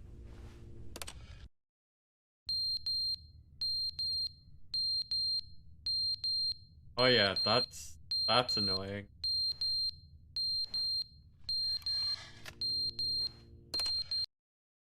But they didn't understand the game was never meant to be funny. It was meant to have a point. It was meant to speak to the human condition. But where are the jokes? Where are the jokes? They bemoaned, they screamed, they gnashed their teeth and said, entertain us. It wasn't enough. They had to leave a pathetic little thumbs-down review and make all of their pitiful demands. But then, he's talking too much, they said. First, he didn't entertain us, now he won't shut up. It's the inconsistency, it's the lack of accountability, it's the unwillingness to examine.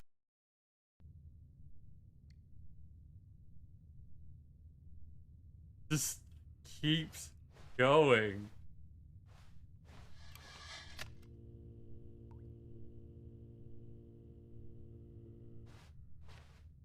Thought I heard a drip.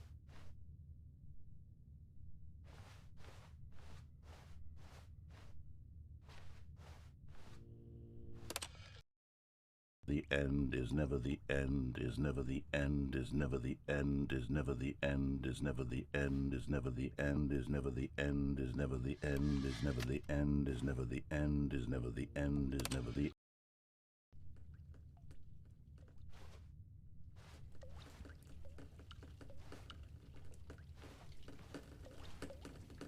Yep, there's a drip.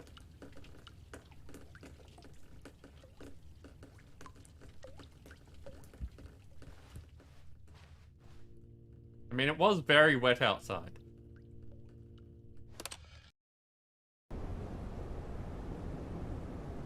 That's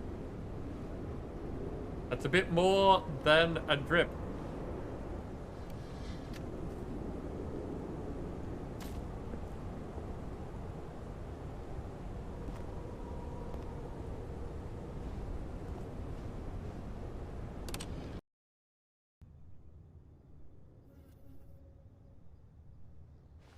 Have outside.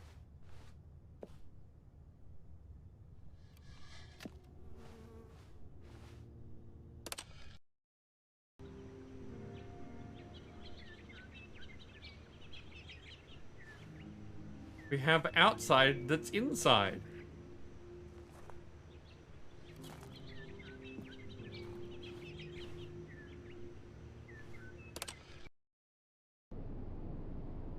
Oh. That's...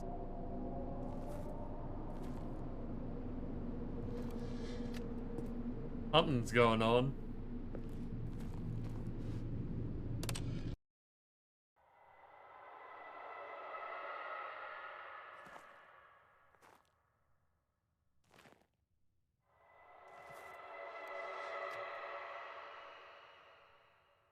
Yep, that's concerning.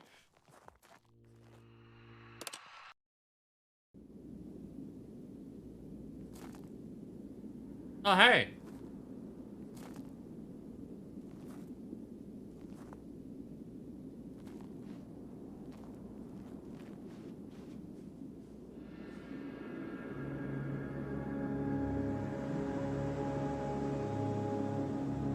Well.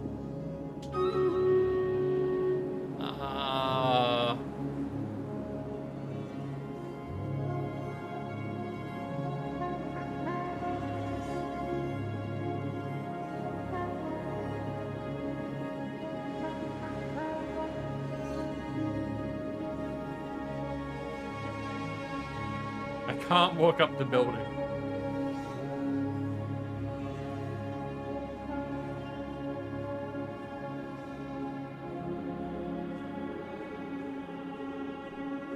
Can I still push the button though?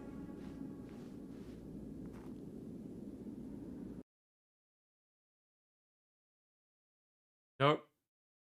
That was it.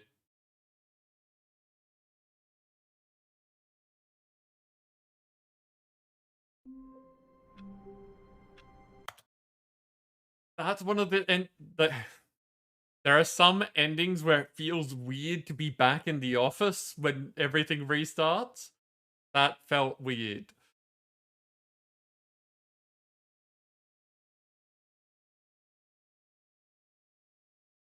It's battle time.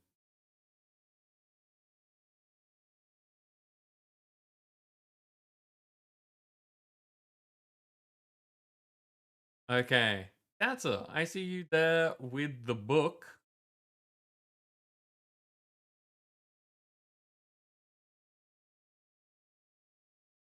Hmm. Comes this way. I accidentally let go of holding the thing, so that's where that goes. Good luck, everybody!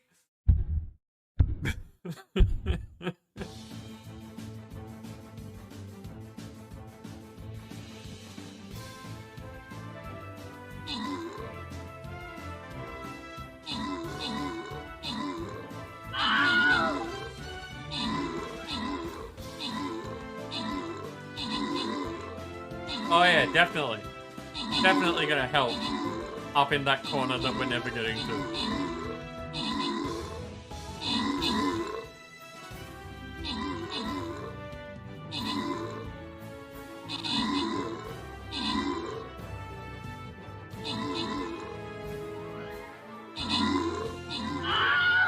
We needed more tanks.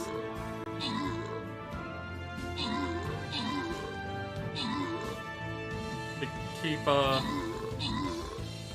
keep everything in one place for your artillery to take care of.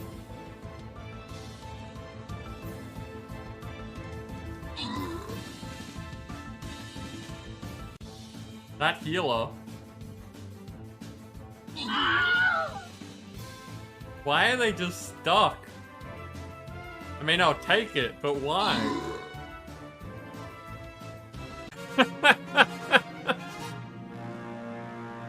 Dancer, well done. You definitely earned the top spot with Willa assisting. Dancer, you got the top 3 epics as well. Random rewards. Ah, Dancer, you get some flying rogues.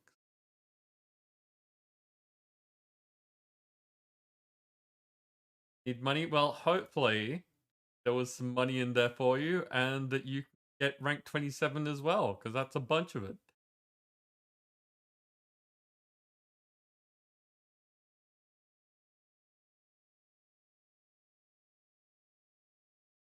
Okay, pretty much no choice, so let's go.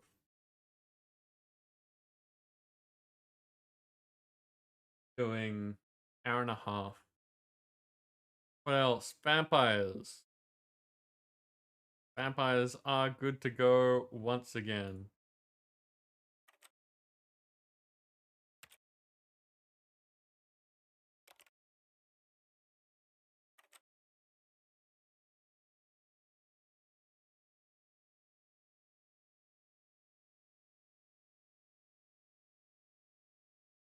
Hey.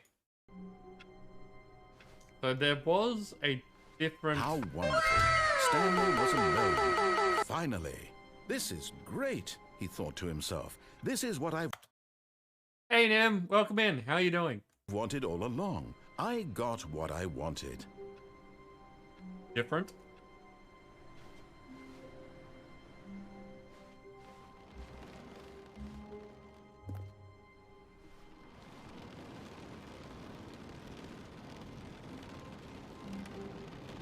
I think it's raining outside this time.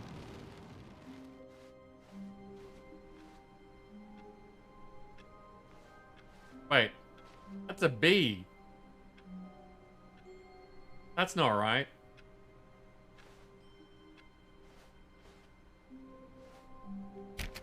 Stanley went around touching every little thing in the office, but it didn't make a single difference, nor did it advance the story in any way.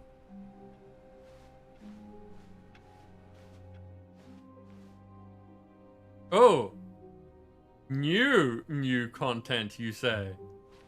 Oh, good. You notice my sign. Yes, I have something very exciting to show you.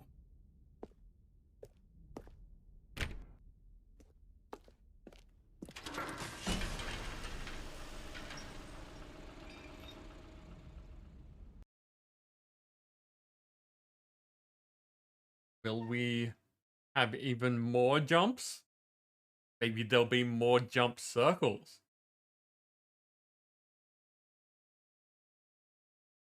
Hard to say.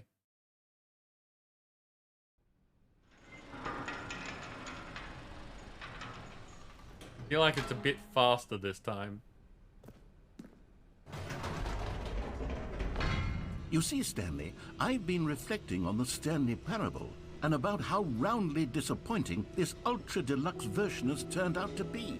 The original Stanley Parable was a landmark, and any new content for it should live up to that legacy. Guy Bogson, welcome in. How are you doing? Yes, I have not played Ultra Deluxe. I don't know, I played enough to get all the achievements for the original Stanley Parable, but we've only just started on this.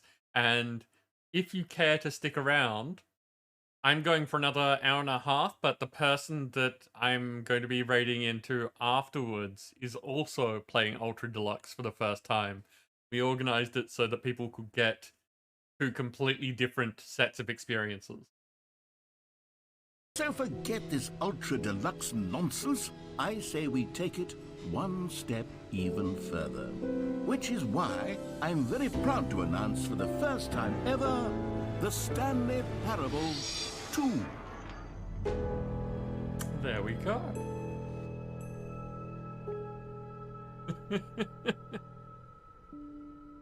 Never the Yes, end. you see, isn't this far superior to a measly re-release with a few minor additions? Think of all the new territory we'll cover with a fully fledged sequel. An entirely new experience, built from the ground up. Why, there are so many possibilities. It could go in so many different directions. This is what fans have truly been asking for.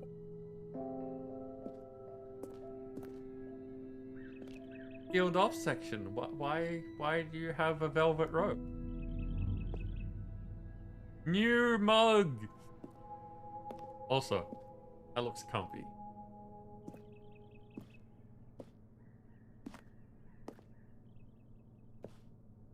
Huh?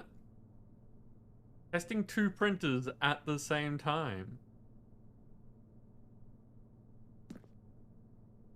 Red telephones.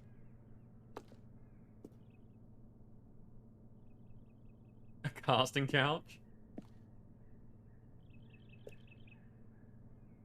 Yeah, if we had like the camera about here, I can see that. The end is never the end again. Calling it the Stanley Parable 2 is just so much catchier than Ultra Deluxe, don't you think? Ultra Deluxe? What does it even mean? But the Stanley Parable 2, now that's an artistic statement right there. It's future-oriented. It screams progress and innovation and long-term franchising potential. I do love Taste the sequel.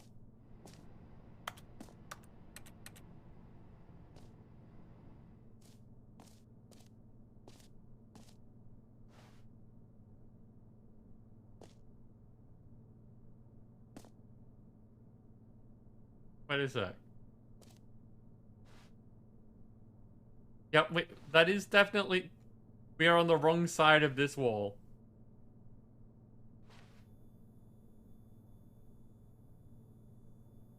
Off painting A.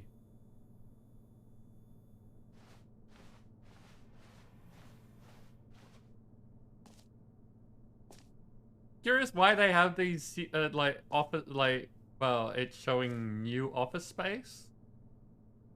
That implying that this is going to be what office space looks like in Stanley Parable 2.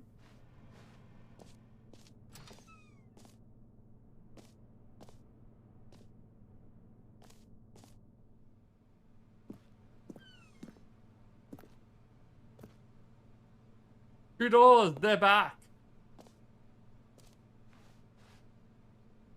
Paradigm shift synergy. A&M. Brick and mortar approach, envelope envelop client-centric marketing. The color red, leverage holistic value, 1 to 2. 1 is... 2 is the top spot. More TSP. Better TSP. Win. Win. Sequential mindshare.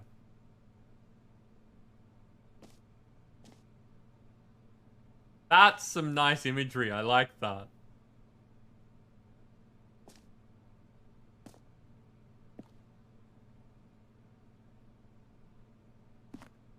Oh, I do not like that one. That does not feel good to me. Number 5, no thank you.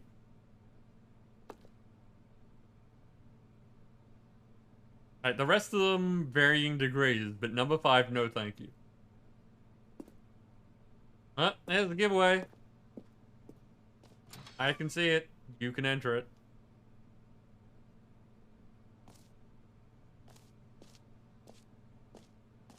Now, to be clear, I haven't quite nailed down what exactly the Stanley Parable 2 is going to be, but let's take a look at some of the features I've been developing for it.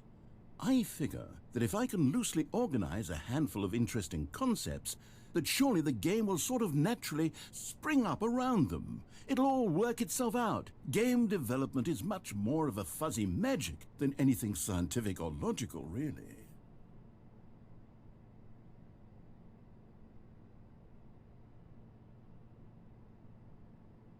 Titles are all parodies of logos from other games? Yeah, that's fair. I'm very curious which one is number 5. Which game has a title that I don't like?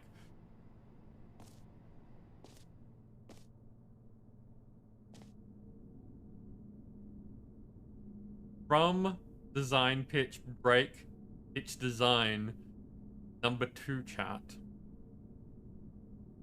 Okay, next time we start the game, 12:02. Okay? 12:02. 2 eyes, 2 ears, 2 nostril, 2 arms, 2 legs. Who took the red mark? Me. Helpful. Helpful. Equals the good. Portal 2. Half-Life 2. Batman Arkham Asylum 2. City.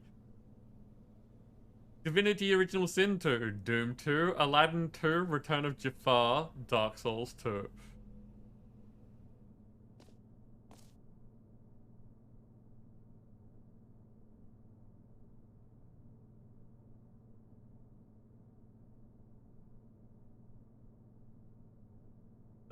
The sequel to the Stanley Parable is the prequel to the Stanley Parable 2 is the sequel to the Stanley Parable is the prequel to the Yep.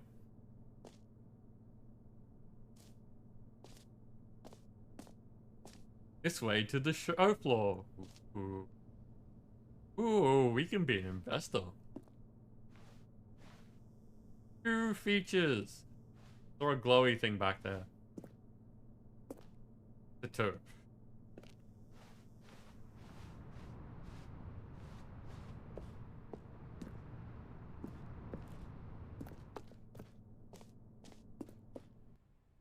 That's a good show floor.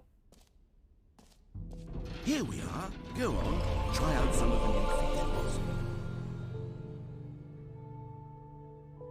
Argus, thank you very much for the host. Soundbar. Best game in the universe. I'm definitely enjoying it. How are you doing? Welcome in.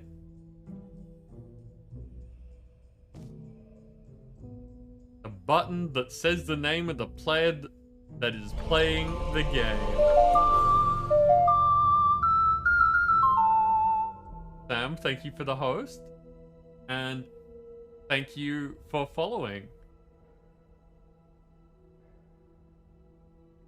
I feel like since you've already said something this time, it's okay to say thank you specifically to Soundbar. I try not to, well, the message kind of says it, but some people don't like being, having attention drawn to them. Yeah, Argus, doing good. Very much enjoying the game.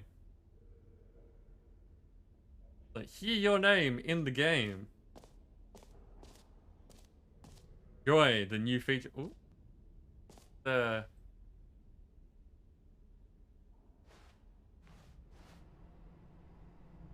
Name, hear yours today. For the Stanley Parable 2, I asked myself, what do players really want? And of course, the first and most obvious answer is that they want to be individually recognized and validated as people. So with that in mind, my first addition to the game is this button which speaks the name of the person playing the game. Isn't that... Soundbar, the bot takes a couple of minutes to catch up with the fact that you've just followed. So, yeah. Don't spam it, but try again in a couple of minutes. Well, like a minute. wonderful?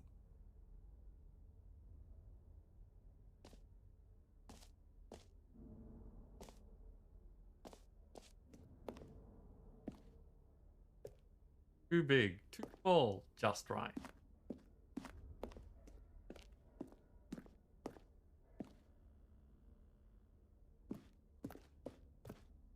There it is. Are we ready? What's it gonna be? Does it know my name? Jim. Sorry, I should have clarified. Right now, the button only says the name Jim. But of course, in the final game, this button will say your name, whatever name that is. Here, let's have you role-play as Jim to really simulate the full experience of this feature. Just play along. I promise you'll love it. Okay, I can here we go. roleplay. Let's take a deep breath, clear your mind, forget whoever you are, and simply become a person named Jim. I want you to imagine yourself living as Jim, sleeping and waking as Jim, falling in love and being heartbroken as Jim, seizing all of the world's possibilities as Jim, and as Jim watching your dreams crumble into dust. Do you feel it deeply? Are you really, truly Jim right now? If so, then please step forward and press the button. Jim. It knows my name. Yes! You see? What a thrill! What a rush! That was you! The button described you. Do it again. Do it again. Jim. Ooh, it hits even harder the second time. If this were the only new feature in the the game. Stanley Parable 2, it would still be worth the money. Let's take a break from the Jim button. I'm too emotionally drained from all of this personal validation. But know my name. Whoa there, cowboy. Sometimes a person can be too much Jim. I'm That's putting Jim. the Jim button away. Otherwise, soon you'll start to lose Jim, all sense Jim, of who you Jim, actually Jim. are. Oh, button.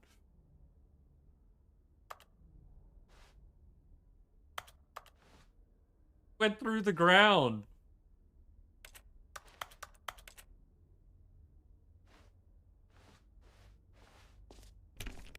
Well, I've got a new name.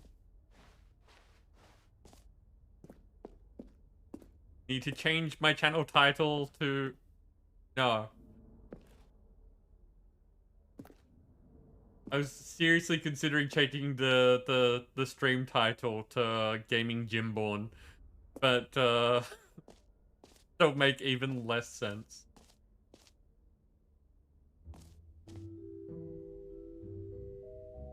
Sam, you have to get your grandpa to play the game.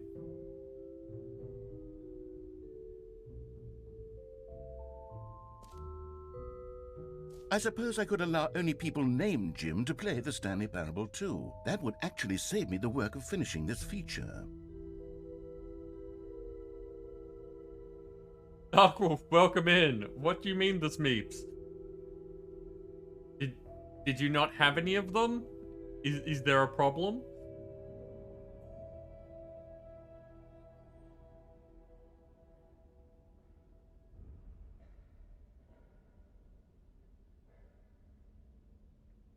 God's damned ding licking, you humping, hammering, syphilis son of sailors, snake, turtle humping. For everyone that's new here, that's Darkwolf, and who we are going to be passing over to also play Ultra Deluxe Stanley Parable. And apparently, they're functioning on lack of sleep, so it should be a good time.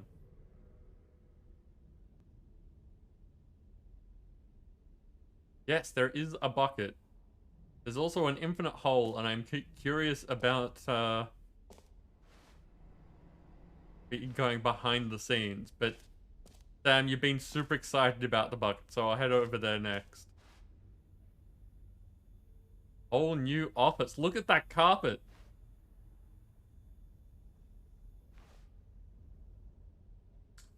Red is the new orange.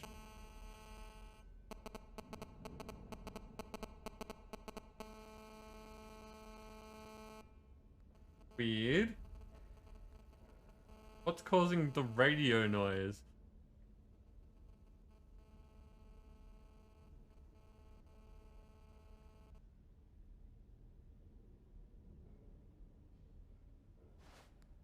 The baby is all grown up. Nice.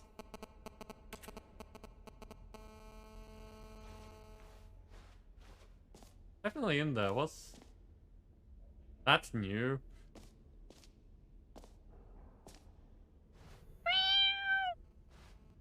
Hey, Dancer. The new updated ray traced more of the same, but in a good way sequel to the distant quality with just the right amount of change. Queen shaders. I'm gonna shade my screen.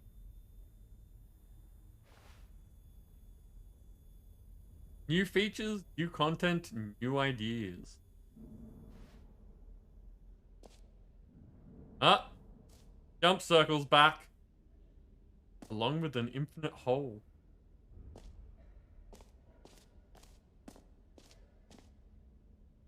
Ah, that's another time we could do. Wait a second. Why? It looks like there's a colon there. We've got 1202 and 0344. You don't want acne there? Yeah. Sure. There's merch! I'm wondering if, like, that being a QR code, there's a good chance that this actually exists. But, so we've got a couple of people who know the game already. Does the merch actually exist?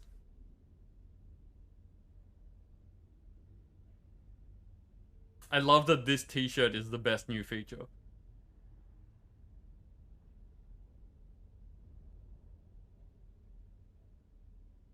Sam, I'll be very disappointed if the infinite hole is a trip and a half.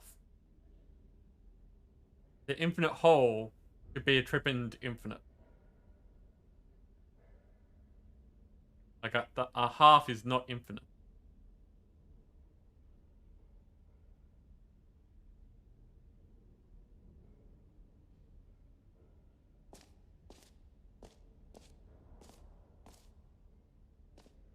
Okay, we've got another doorway that leads off to who knows where. Wait. The reassurance bucket. Need some reassurance. I noticed the bucket, and I didn't see the big reassurance bucket underneath it. Okay, let's go have a look. Don't think so. The QR code does bring you somewhere down a rabbit hole. A long one.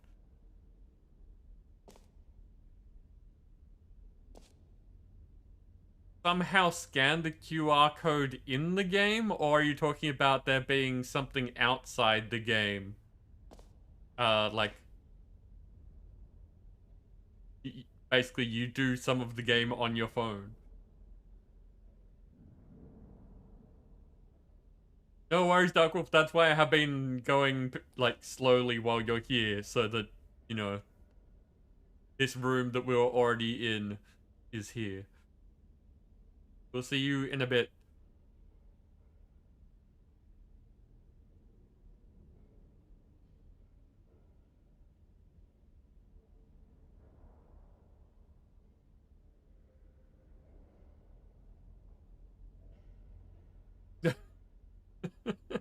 I'm not gonna stay here forever. Okay, so it takes you to a website with A video to watch. Okay, okay.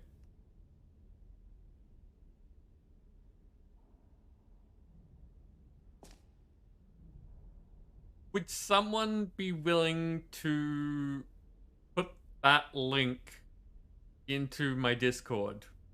Because if I mess around with it now, it's going to, you know, take me a while, and we should be moving.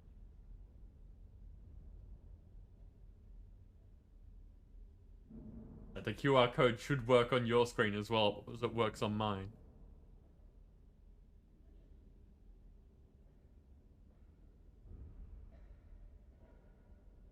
StanleyParable2.com. Fantastic. Easy.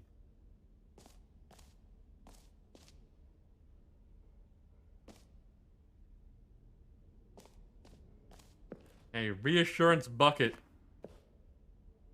A common complaint of the Stanley Parable was that it was confusing and paradoxical, that it engendered a chaotic sense of reckless despair in those who played it. Well, I am happy to say that after much consideration, I've engineered a clever solution to this fundamental problem with the game. It's the Stanley Parable Reassurance Bucket. You see, Stanley, anytime you're holding the bucket, a sense of calm and ease will fill your mind and your heart. It's true. As long as you hold on to the bucket, the many disorienting contradictions of the Stanley Parable will feel perfectly normal and perhaps even comforting.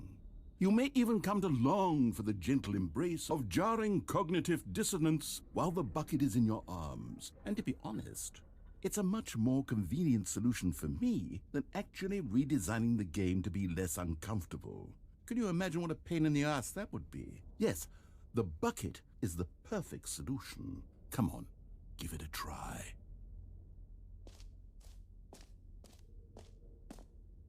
Get a whole bucket all to myself? There's no tricks?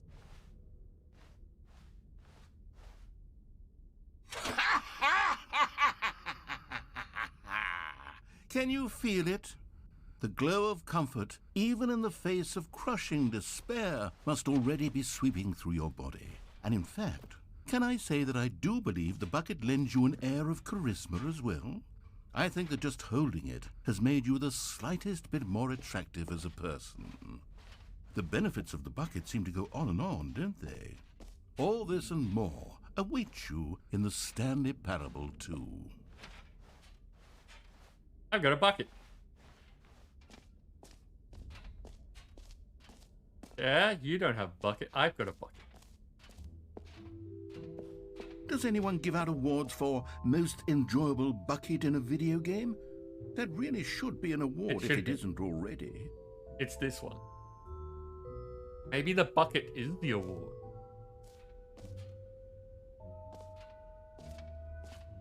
Yeah. Okay, I'll be honest, I haven't yet decided on this one. Are you really still in the broom closet, version, standing around doing nothing? Why? Please offer me some explanation here. I'm genuinely confused. the office could use a bit of decoration, like balloons, but I'm undecided on Get Well Someday and Happy 12th Birthday. Which would you go with?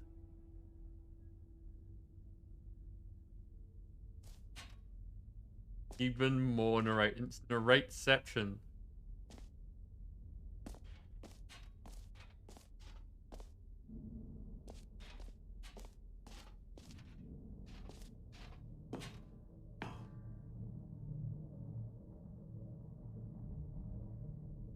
Stanley Parable 2, Get Well Someday, or Stanley Parable 2, Happy 12th Birthday, Stepney. Okay, people. Choice time. Which one do you want? Not you, phone. You don't get a say.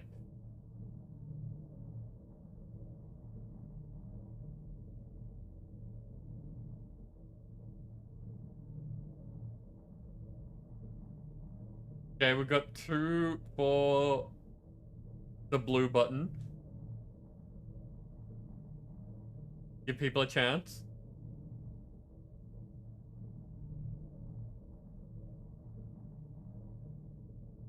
Nim? Nim what throbbing?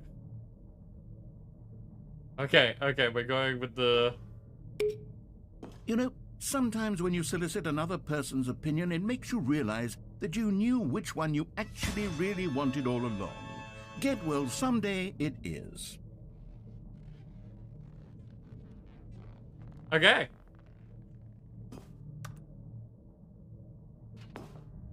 Okay.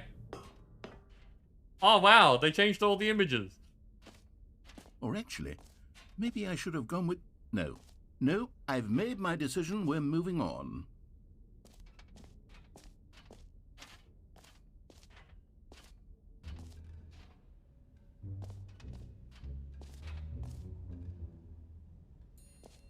Free, new, and easy achievement, you say? I can't believe it's that simple.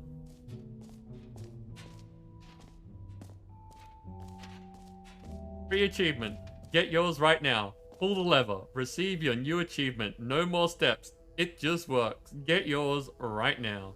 I want achievements. Now, here's something special. You remember that broken test achievement that got left in the game on accident? Well, I'm developing a technology to simply give you the achievement.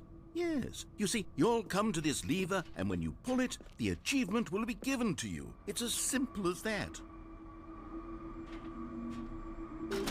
Okay, perhaps I should have clarified. This is technology that will exist. Right now, the achievement is still fully broken. I'm not a wizard, Stanley, but I guarantee it will be fixed in the sequel to at last satisfy the hordes of ravenous fans all over the world who have been uproariously demanding this feature. Gamers, we hear you, and I promise it will happen.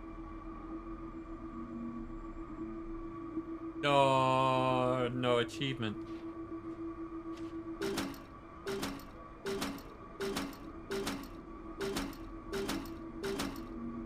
At least I've got a reassurance bucket.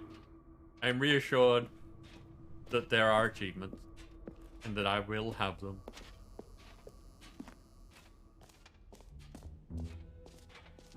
What else? What other exhibits haven't we seen yet? Jump circle. See, it's still at 34. I told you we can't You know what, waste our Stanley? jumps. I actually think the jump circle was a pretty good idea. I'd like to hang on to that for the sequel.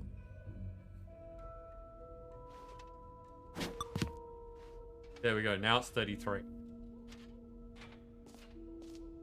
I'm glad I didn't waste my jumps. Every time I'm here, I can get more jump.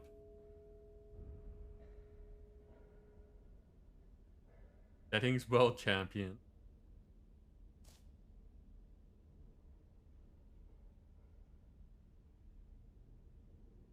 Just want to see that broken achievement to give one gamer score.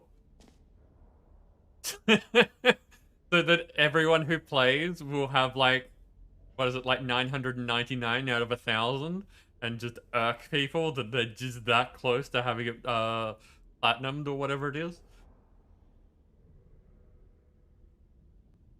It's battle time.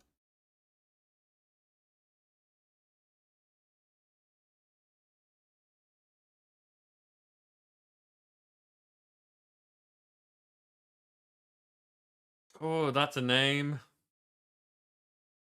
No, that's two names. Okay. I was like, that bleeds into each other. So we've got Beater with a Fire Centurion and Iquarit with a Sun Archer.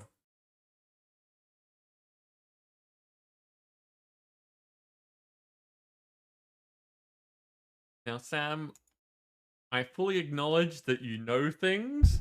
I'm assuming that you know spoilers.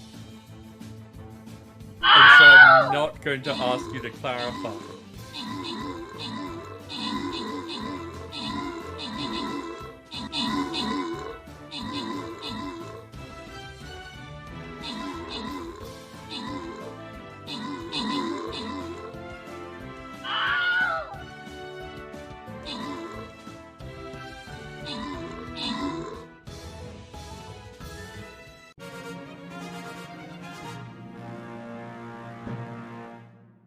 Okay. Nim, You've started sweeping the board with Beater and Toilet Paper Man getting the epics. Random winner goes to Dancer, who gets a Buster.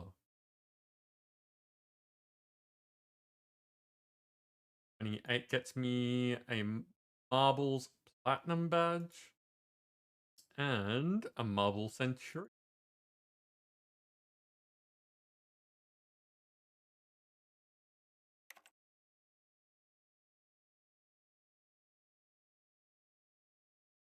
That was just popping out to tell me that I'm on the way.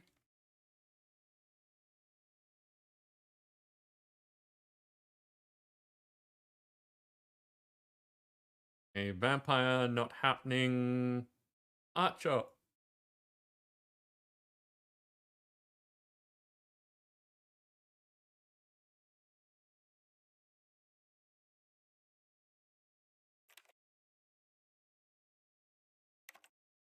There we go. Set up. Everyone can do the things.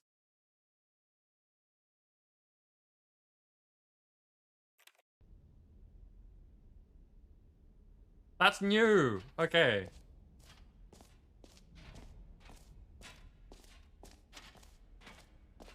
Oh, this is behind the scenesy bit.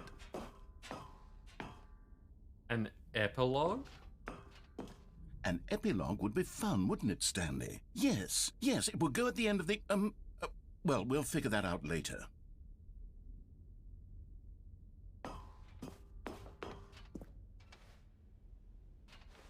Trying to hear my name again.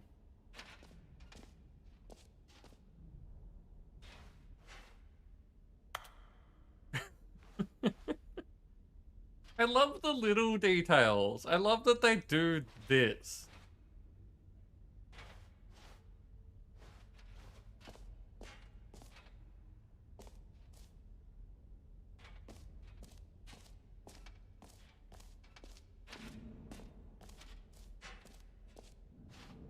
Expo Hall, you are here. We've got Jump Circle, this map, free achievement. N5QBZ hash B2 3 semicolon A9 K and E. That's not B2, that's B squared. B, the button that says the name of the player that is playing the game. Z merch, hash settings world. Oh, settings world champion, I forgot. I want to be the champion of a world. Hey, wait, that's not right. Being the champion of a world is kind of different to being the world champion. Okay. Okay, we have to come back. Maybe that's not accessible? Maybe that's just like a teaser? Okay, it is there. Okay, we'll come back. Stanley Parable Reassurance Bucket. Yay, bucket. Office decorations.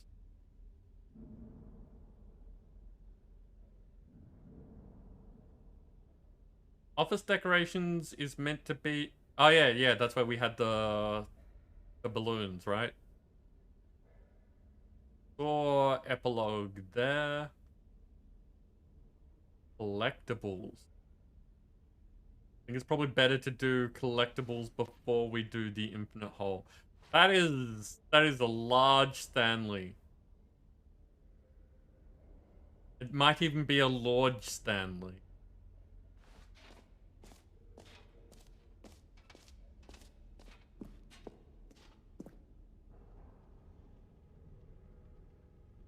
You find them. Yeah, no, that doesn't really work.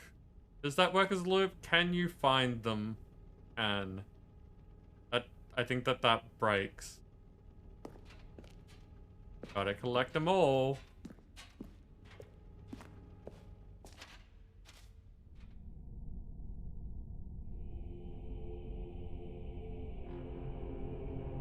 Ah, collectibles. Now it's a real video game. In the Stanley Parable 2, you'll run around gathering up these miniature Stanley figurines. And what's truly innovative is that there will be no reward for collecting all of them. I don't want to stifle the intrinsic joy of watching a number go up. You simply collect all of them, and then you move the hell on with your unremarkable life. Okay.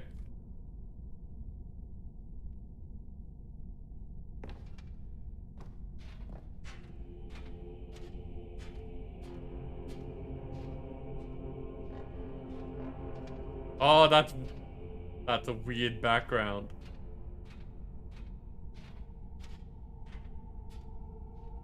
Kind of creepy.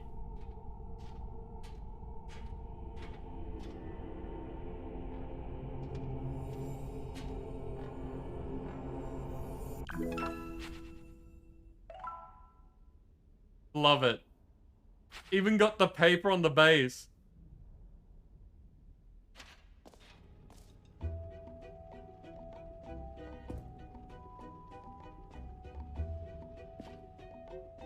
God, it really is the worst when you collect everything in a video game and then they give you a big fancy reward for it. Absolutely tragic. Yup, who likes rewards? Rewards for suckers. We want the collectibles for the sake of collecting collectible. That's the gym way.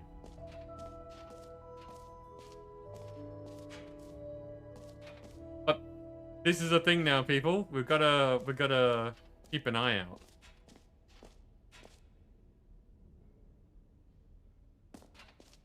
Oh, now here's a tricky thing. Will those show up in places that we've already been? Do I need to go and do everything again in case there's a collectible? Like, is there a collectible on the way to the achievements?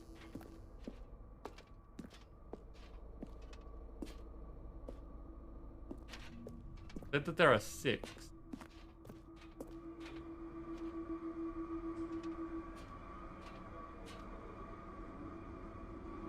Not behind the achievement. That's where I would have put a collectible.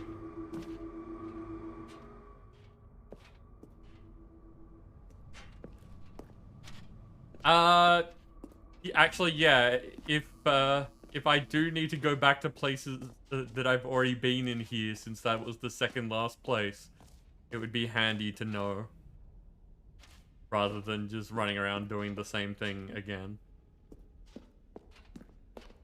No collectibles until restart. Okay, thank you very much.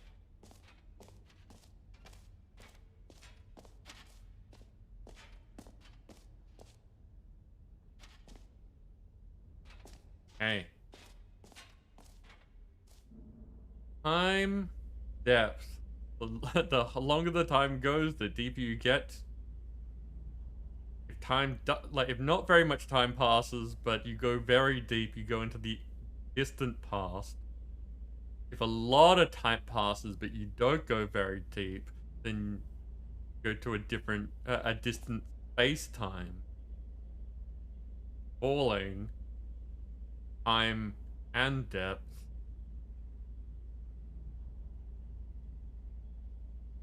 I'm like infinity. So, distant future is lots of time and some falling. Sorry, some depth. Whole like infinity, and space like infinity.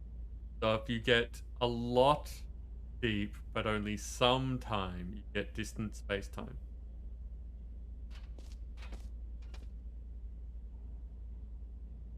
Depth, infinite.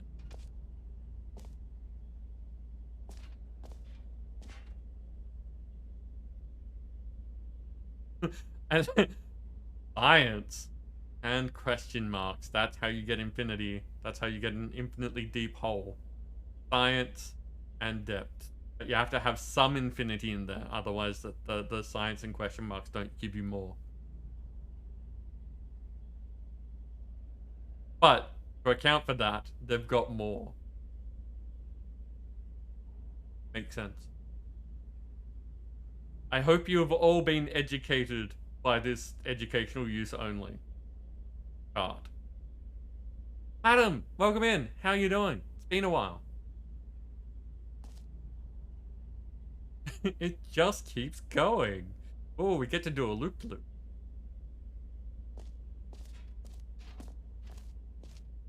Stanley, here's an idea that I'm truly fond of. It's never been done before in a video game. This is, in fact, a hole that you can fall down forever. That's right. Infinite falling. You can fall until the end of time, if you like. A stunning leap forward for video games as a medium.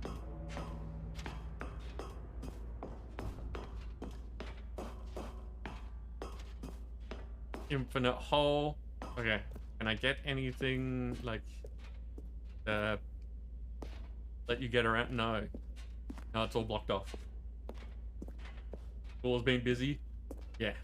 Yeah, fair. Is it going well though? Like, does it feel like a good thing? Soothing knowing it's science, otherwise you'd be, if you could be magic. A magical, infinitely deep hole would be different.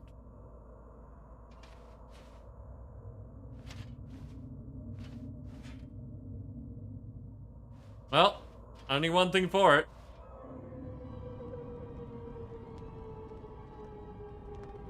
You see, isn't it wonderful? One of my more ingenious concoctions, if I do say so. Now then, since you've gotten to see the infinite hole, you can press the teleport button to pop back up to the top, and we can continue onward. If I look at it this way, it just looks like I'm running really Now, I fast. don't mean to be a bummer, but I do recommend you use the teleport button to go back to the top. Maybe do it on the sooner rather than later spectrum of things. But I can catch up with chat like this. I can actually read what's going Okay, on. Stanley, I don't know quite how to say this tactfully, but it's possible that I slightly exaggerated the infinite nature of the hole. Is it a very, very deep hole? To be certain it is. It's an extremely deep hole. I don't want anyone to say that it isn't an astonishingly deep hole. It is. Is it infinite? Well, that sort of depends on your definition of infinity. From one perspective, the infinite is merely philosophical in nature. It's more of a... Okay, well, good for you. You found the bottom of the hole. You found me out, Stanley. I'm a liar and a cheat, and you're so clever. Look, I think the issue here is just that you're unusually fascinated by falling. What normal person actually wants to fall infinitely? I figured the hole was as deep as anyone would actually need. Don't you put this on me. Maybe you're the problem. Look, things got a little heated there. I think we both said some things we didn't mean. Why don't we just put all this behind us and agree to just call the hole mostly infinite? If that works for you, then go ahead and press the teleport button to warp up to the top of the hole and we can move on. I'll just be up here when you're ready. And you can now read fairly fluently in Braille. That's awesome. Really cool. Yeah, no, not even close to a skill set that I possess. So well done. Great. Now, I'm very excited to show you even more of my ideas for the sequel. But wait, this is the circle. Can I? Oh, for heaven. You see, I was right. The problem is you. The problem is that you like holes too much. Not normal. A normal person would have said, yep, that's an infinite hole right there. Goes on forever till the end of time. Don't need to see it all, but not you. Oh, no, no, no, no. You have a weird sort of... Oh. Did the hole seem even shorter to you this time? I couldn't help but feel like you spent a little less time in there than you did before. I mean, admittedly, I didn't make an infinite hole, but I didn't think it was that not infinite. Well, I suppose once again there's nothing to do here. If you decide you've had enough of the hole, you can hit the teleport button and come join me up above. Throwing their cigarette butts into the infinite hole. Wait, mostly infinite hole. And Guy Borgson, you have a very good point. There's nothing wrong with liking holes.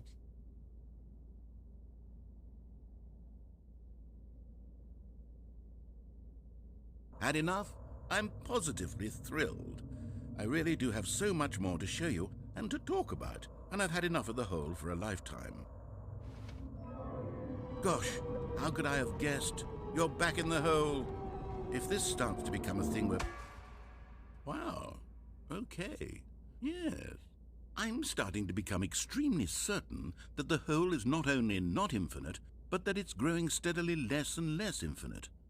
I suspect that I'm starting to hit the point where it's no longer feasible to call the hole infinitely deep, even by the lax overall standards for accountability in marketing. What's going on here? Stanley, I have no explanation for the uncertain nature of the hole's length. Here, let's try something. Let's pop back up to the top, and we'll see if it gets any shorter. Nancy, you make a very good point. Why are they all in the same place? It's like someone's been, like, has a habit of smoking in the whole room or something. Just sitting on the edge of the hole and, like, sits in the same place each time, puts out their cigarettes and just lets it drop. Me Discord, what are you doing? Discord just decided that it needed to restart right then and take over my stream. Ooh, I need that where it is so I can see what's going on. I can't reply to people if I can't read the chat.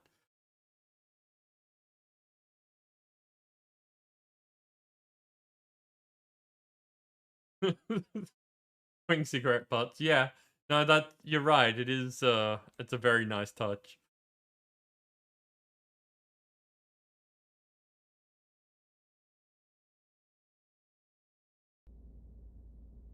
Well, there it is. The shame of my lie has come to haunt me. Not only is the hole not infinite, but it's barely even a hole at this point. It's more of a concavity, or even a... How is this still appealing to you?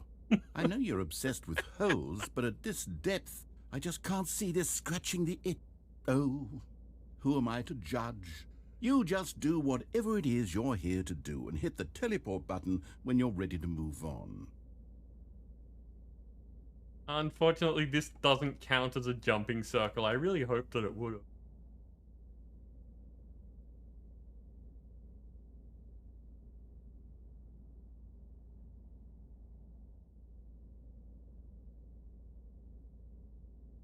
Oh.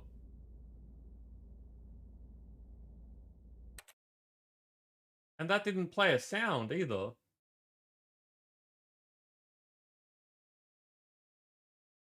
The bot crashed.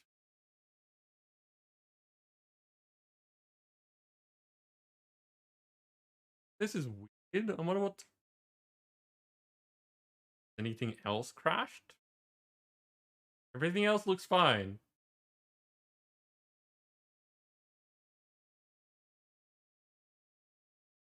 Very strange.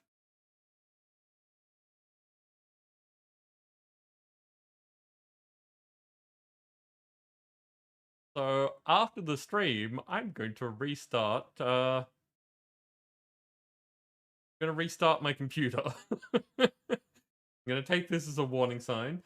Thankfully, it wasn't the stream that dropped.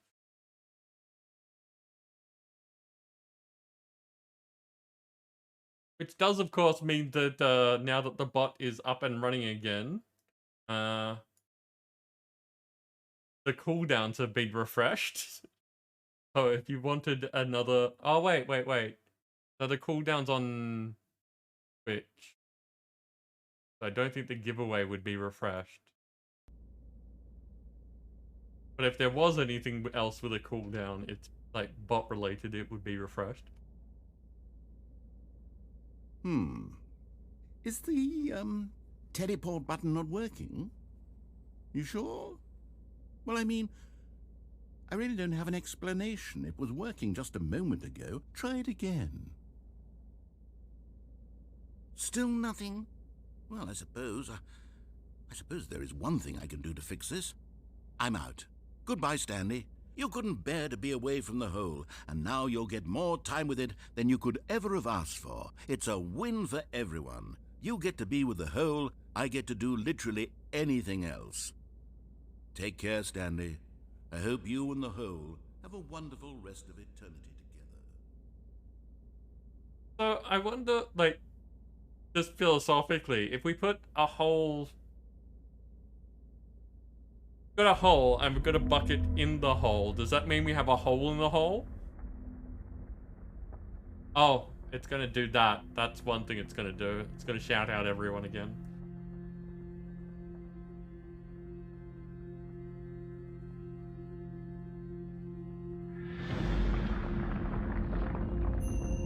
Ooh.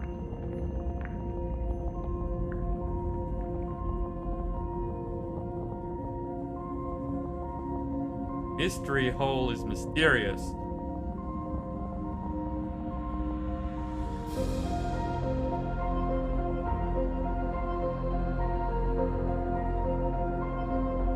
I would be worried, but I've got a reassurance bucket.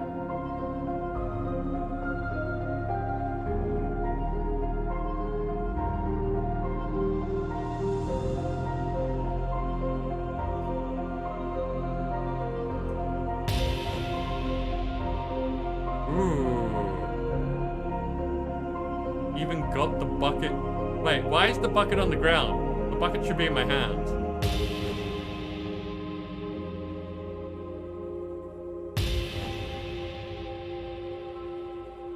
He's straight up my own nose. Ooh.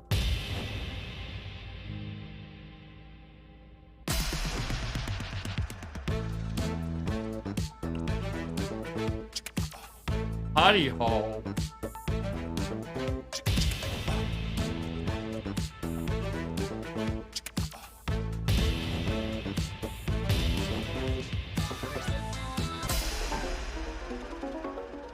Oh, that's uncomfortable music.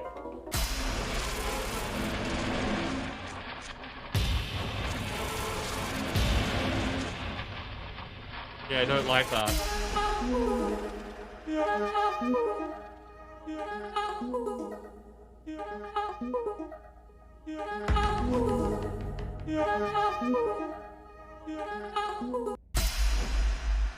My head's stronger. Now you're no longer using up this space of mine. My head's stronger. Now you're no longer using up this space of mine. My head's stronger. I like the party hole more. Yeah, I think it's meant to be loud.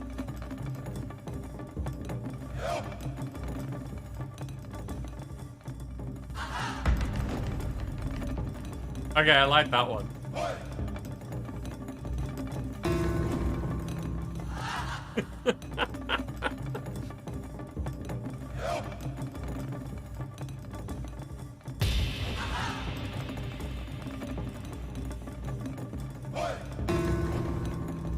Nice.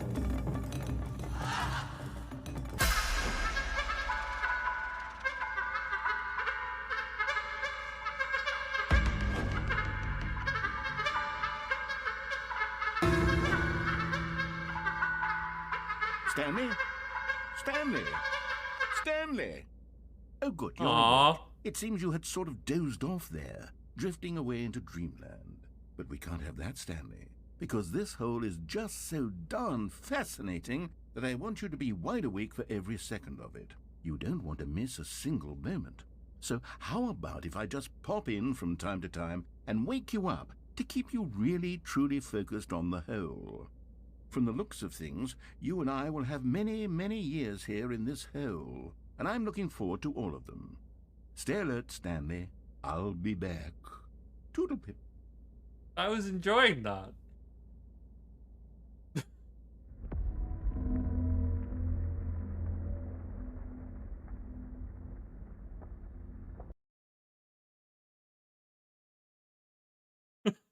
Reset on me.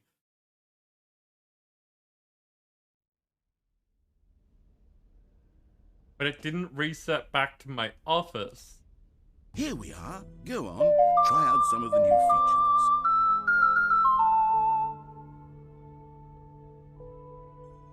Lazy in it, welcome in. Thank you very much for the follow and the compliment.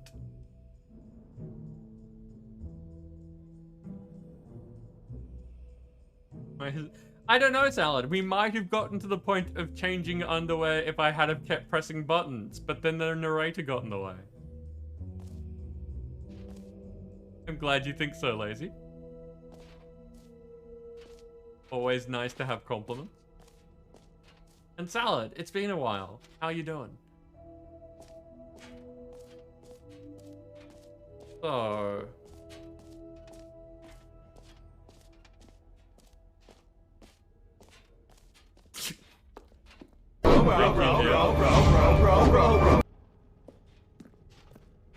So, Skyboxen, is that the reset that counts for the achievements, or is it...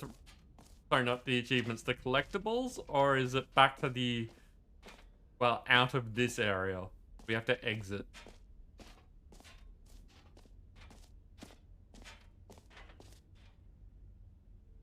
Just to get us out of the hole.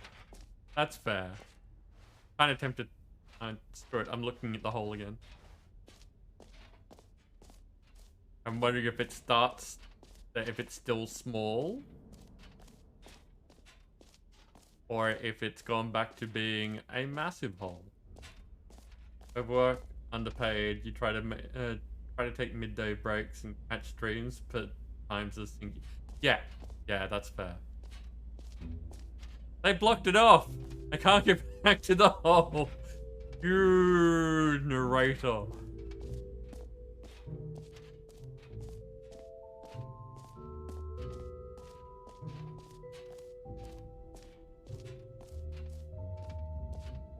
Well, speaking of a bit of time, if there is a reset that takes us out of here because I'm heading towards the exit, then once that happens, I'll restart the game so that we can change the time and All have right. more sliders. Have you seen everything you wanted to? Ready to move on now?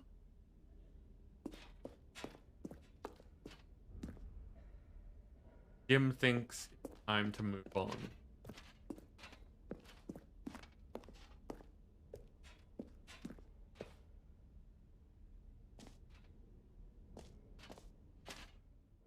There's a whole new room. So, Stanley, what do you think? Do you like all of the new features? Yes, I know Yes. it's not exactly clear yet how exactly these features will come together as one single coherent video game, but I can feel it in my soul. It's going to work. There's definitely a good game in there somewhere. Say, let's do an experiment. I'll arrange these new features together, and we'll see whether or not it coheres into a meaningful gameplay experience. Okay. Are you ready? Here it is. I give you the Stanley Parable 2.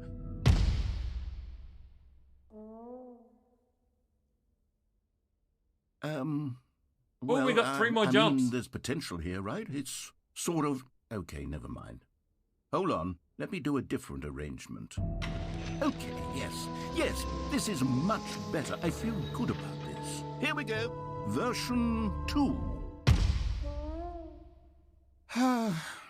Who am I kidding, Stanley?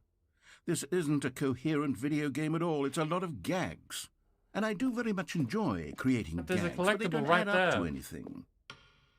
I wanted more than anything to create a sequel that would capture all the magic of the first game. I wanted fans to love it. No matter how good these gags are, they won't stand on their own. They would need the structure and the gameplay of the original. Wait, maybe that's it.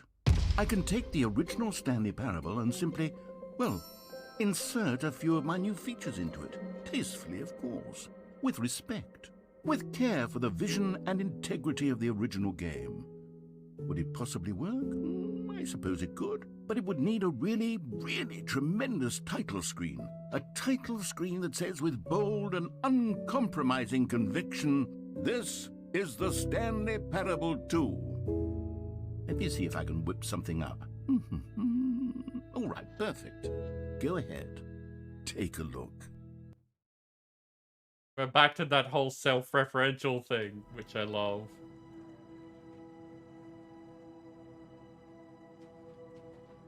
Oh. This is the kind of creepy that I was talking about before.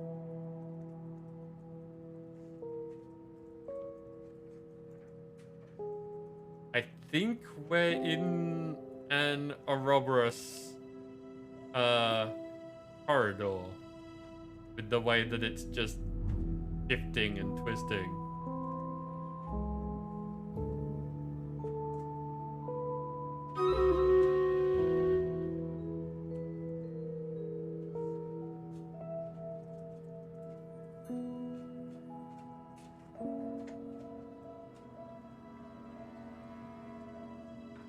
What the hell is a parable? I think that someone else is going to need to give you a definition there. But I think it's meant to be like a short story. Like a... I vaguely have memory of like fairy tales being parables. In that it's like a story that has a meaning to it.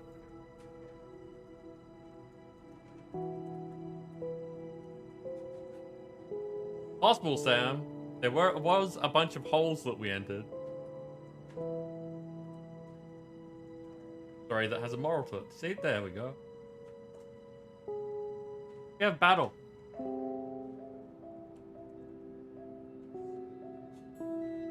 Did that crash as well? It looks like that may have crashed as well.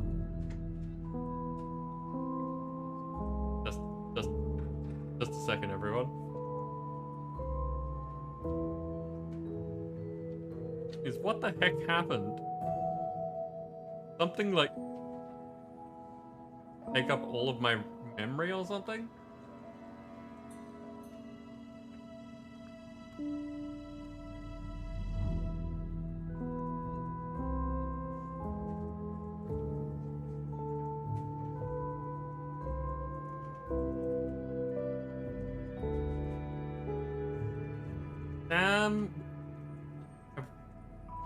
I feel like we should have talked about this. You eating stuff like ram. It's not good for you.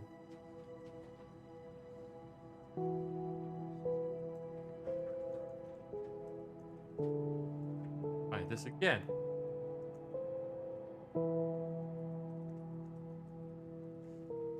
See, there we go. Don't see any big names on the field this time, so get to throw that there in a place that actually might do some good this time and say, go get him, people.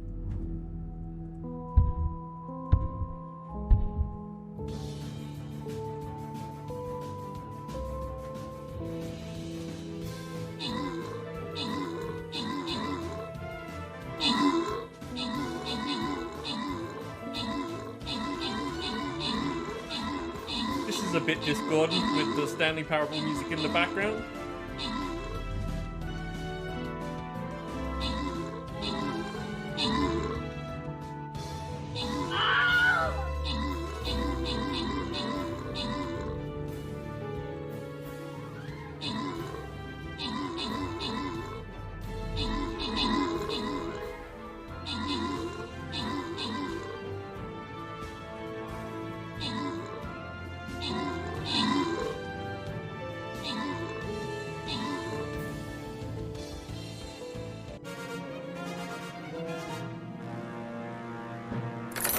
Nim, you took out the top spots in one of the epics.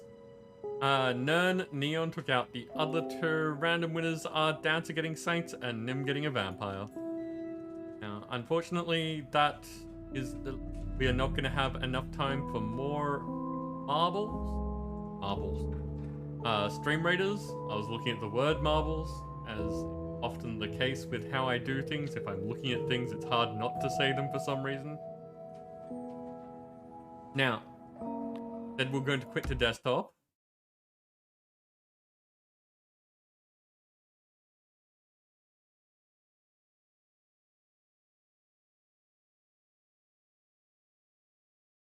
Load in again.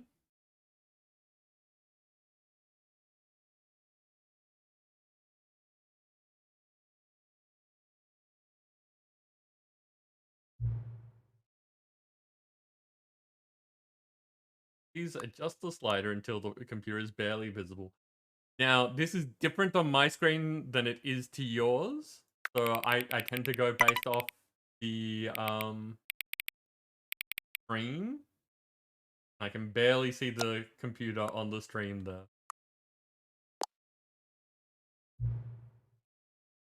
Please adjust the slider until the dog and cat are friends.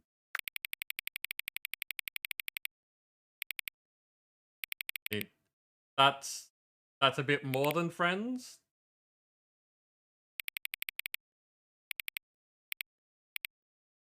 I think that says friends.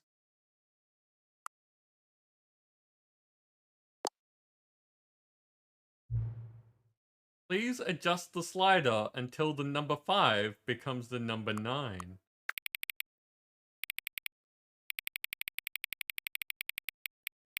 That's a 9. It's not the number 9. That's the number 9.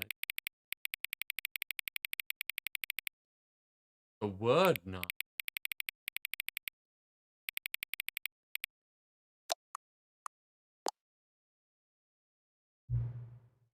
Please adjust the slider until you stop adjusting the slider.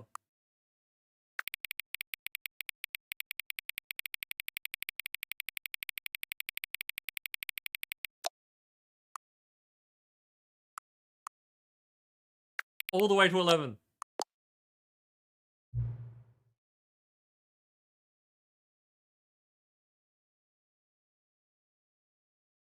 Roman numerals are valid, but do they count as numbers? Like, the word 9 is not the number 9. Which of the two made-up words below is most appealing to you? Occuboinkel or scrumtush? Ooh, I mean, on the one side, this sounds like your occupation could be to boink things. But on the other side, that sounds like you're eating some ass. Which?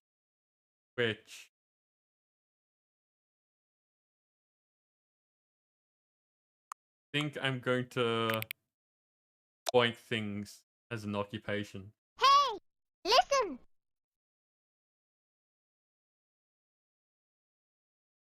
Sex with your eyes?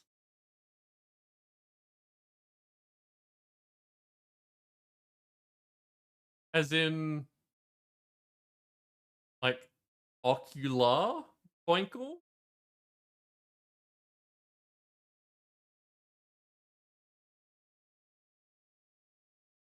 Yeah, okay. I have heard the term of eye fucking someone before. But, sure, that works for me too.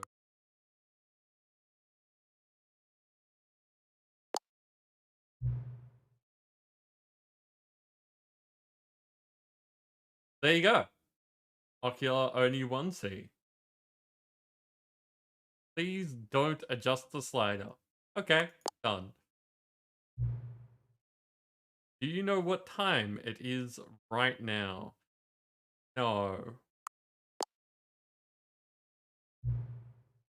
The time that it is right now the correct time?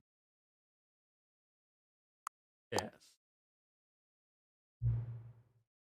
What is time anyway? I agree. Is there anything about yourself that you haven't told me?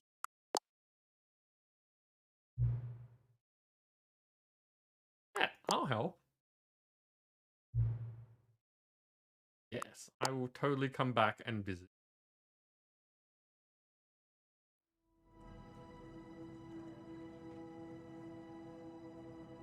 Cool.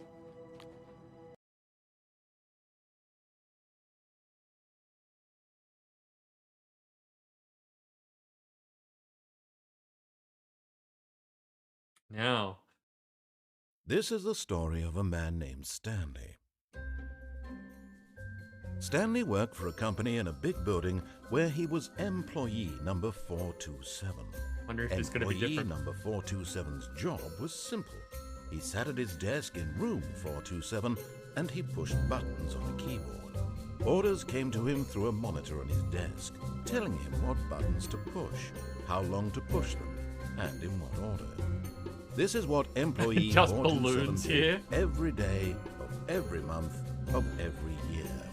And although others might have considered it soul-rending, Stanley relished every moment that the I want to see at least one balloon. as though he had been made exactly for this job.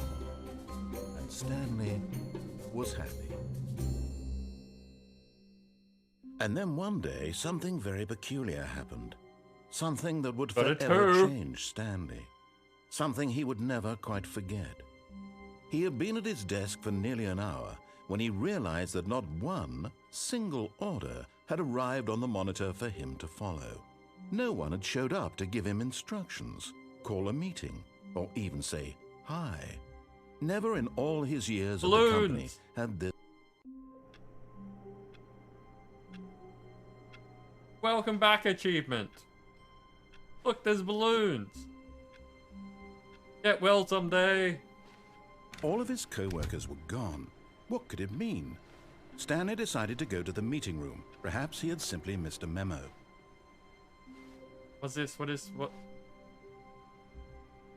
I like work. I just hate my boss.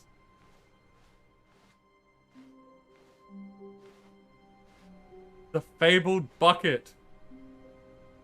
Stanley picked up the bucket.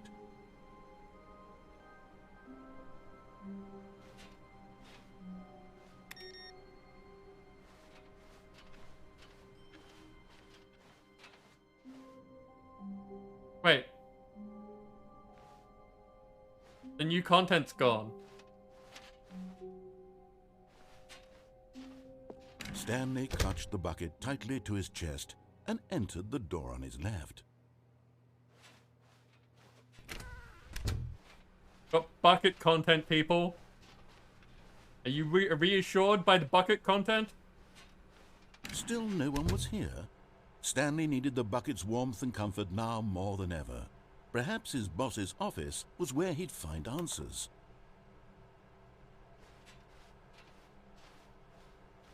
Okay, so we haven't lost the new content door. Coming to a staircase, Stanley and the bucket walked upstairs to the boss's office.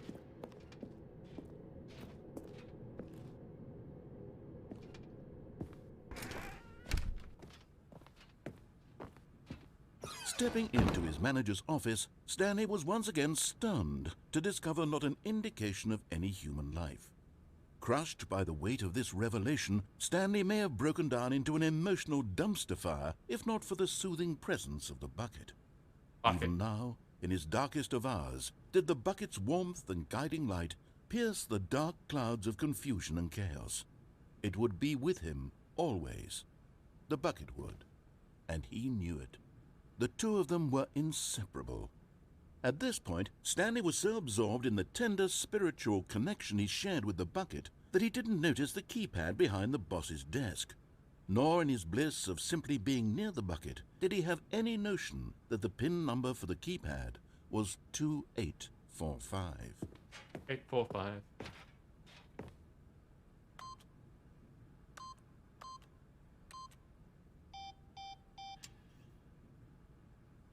No fumbling Stanley around. just sat around twiddling his thumbs. Yeah.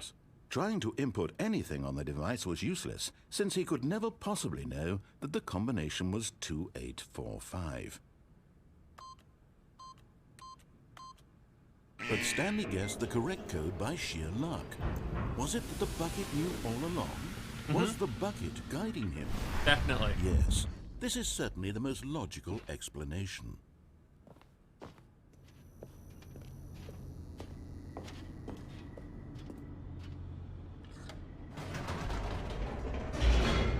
Except for two things.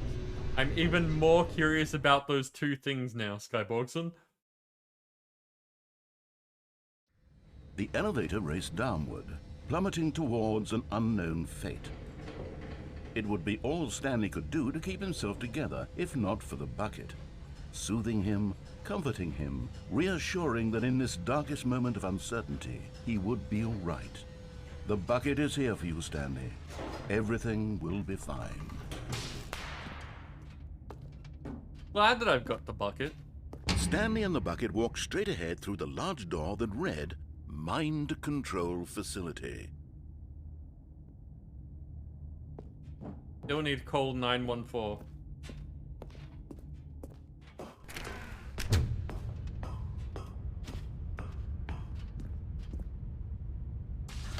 The lights rose on an enormous room packed with television screens.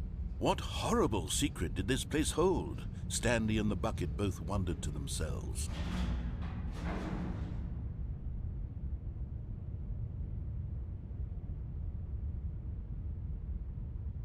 Ah, right. I need to actually do things for that to continue. The monitors jumped to life, and Stanley nearly Still dropped the glitched. bucket in shock. Still Everyone fired. in the office was being Oh, there's another videotaped, fire. monitored like guinea pigs. The bucket had never seen anything like this, and it very nearly burst into tears as Stanley cradled it gently, reassuring it that everything would be fine. There's the pirate.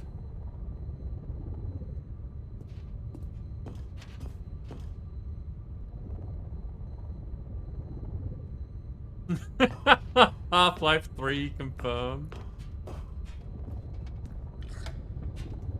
Was the bucket under the mind control facility's influence as well? Had the bucket been told to do things it didn't wish to do? What kinds of things does a bucket want to do or not want to do in the first place? These questions raced furiously in Stanley's feeble mind. No! He screamed into the bucket. He couldn't accept it. His own life in someone else's control, never! He squeezed the bucket tighter, his one friend in the entire world. At this point, he could trust no one except for the bucket. Me and the bucket forever. But here was the proof. The heart of the operation. Controls labeled with emotions, happy or sad or content. Walking, eating, working, all of it monitored and commanded from this very place. And as the cold reality of his past began to sink in, Stanley decided that this machinery would never again exert its terrible power over another human life. For he and the bucket would dismantle the controls for good. Two best friends, Stanley and the bucket, up against the world.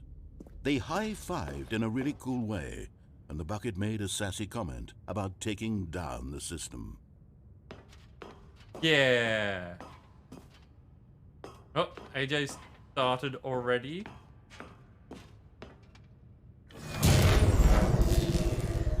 So it looks like we may only have time for, well, we do only have time for the one bucket run. Stanley and the bucket waited in blackness.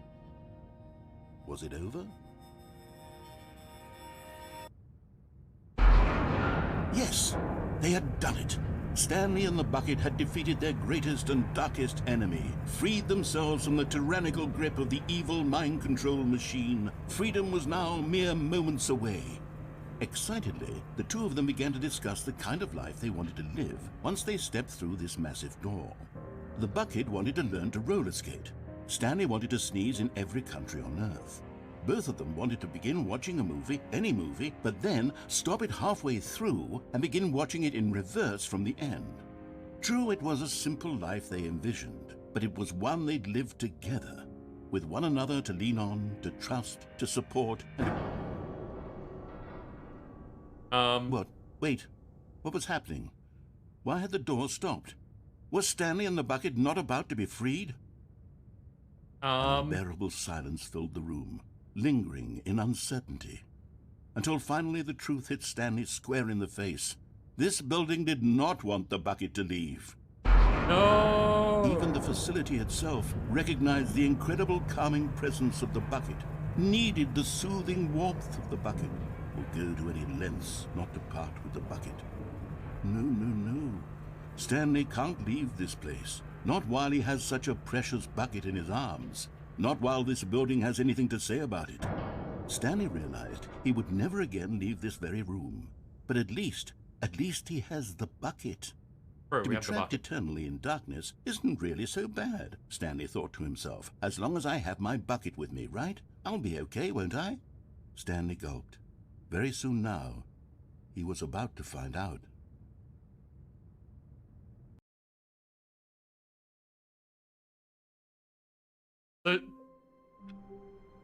So that's the thing, is that this entire game is a game about, you know, storytelling, narrative, effectively, since the narrator's doing a lot of the heavy lifting. And yeah, I had a lot of fun with the first one. So, like, as soon as I found out that this existed, I bought it and was like, "This is a thing that I need." I didn't even have to think about it. It was just a yes, I'm getting this. I am totally doing the thing. I'm glad to finally have had a chance to play it with all of you and show you that there is. It's a really interesting thing that they've done to make this game. I don't think I've ever seen a game make a sequel that includes the base game. So, yeah, and again, the whole meta conversation about how this all came to be and people's perspectives and things like that. Something that I really enjoy. I am going to put us on face camera though and jump out of this. Because we are about to send over to Darkwood.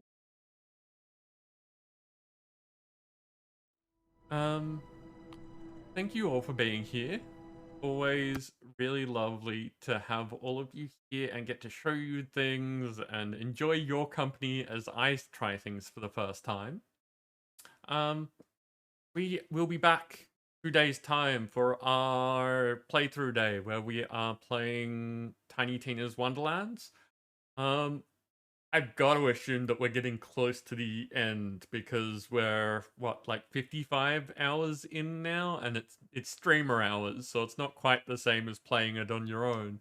But still, we've played a lot, and I know that there's DLC to get to, but we haven't even brushed on that yet either, so yeah. Anyway, that starts at the same time as this one did, so roughly 3 hours before now. Goes slightly longer though, because we're not passing over to anyone in particular. Yeah, if you do want to see more of Stanley Parable Ultra Deluxe, please let me know in Discord. Like, start a conversation. We can play more of it. I can play it on Discord. We could play it on stream. Just, you know, need to know that people want a thing, basically. For now though, I'm gonna get that raid started, and we can all go have fun seeing how Darkwolf thinks completely differently to how I do.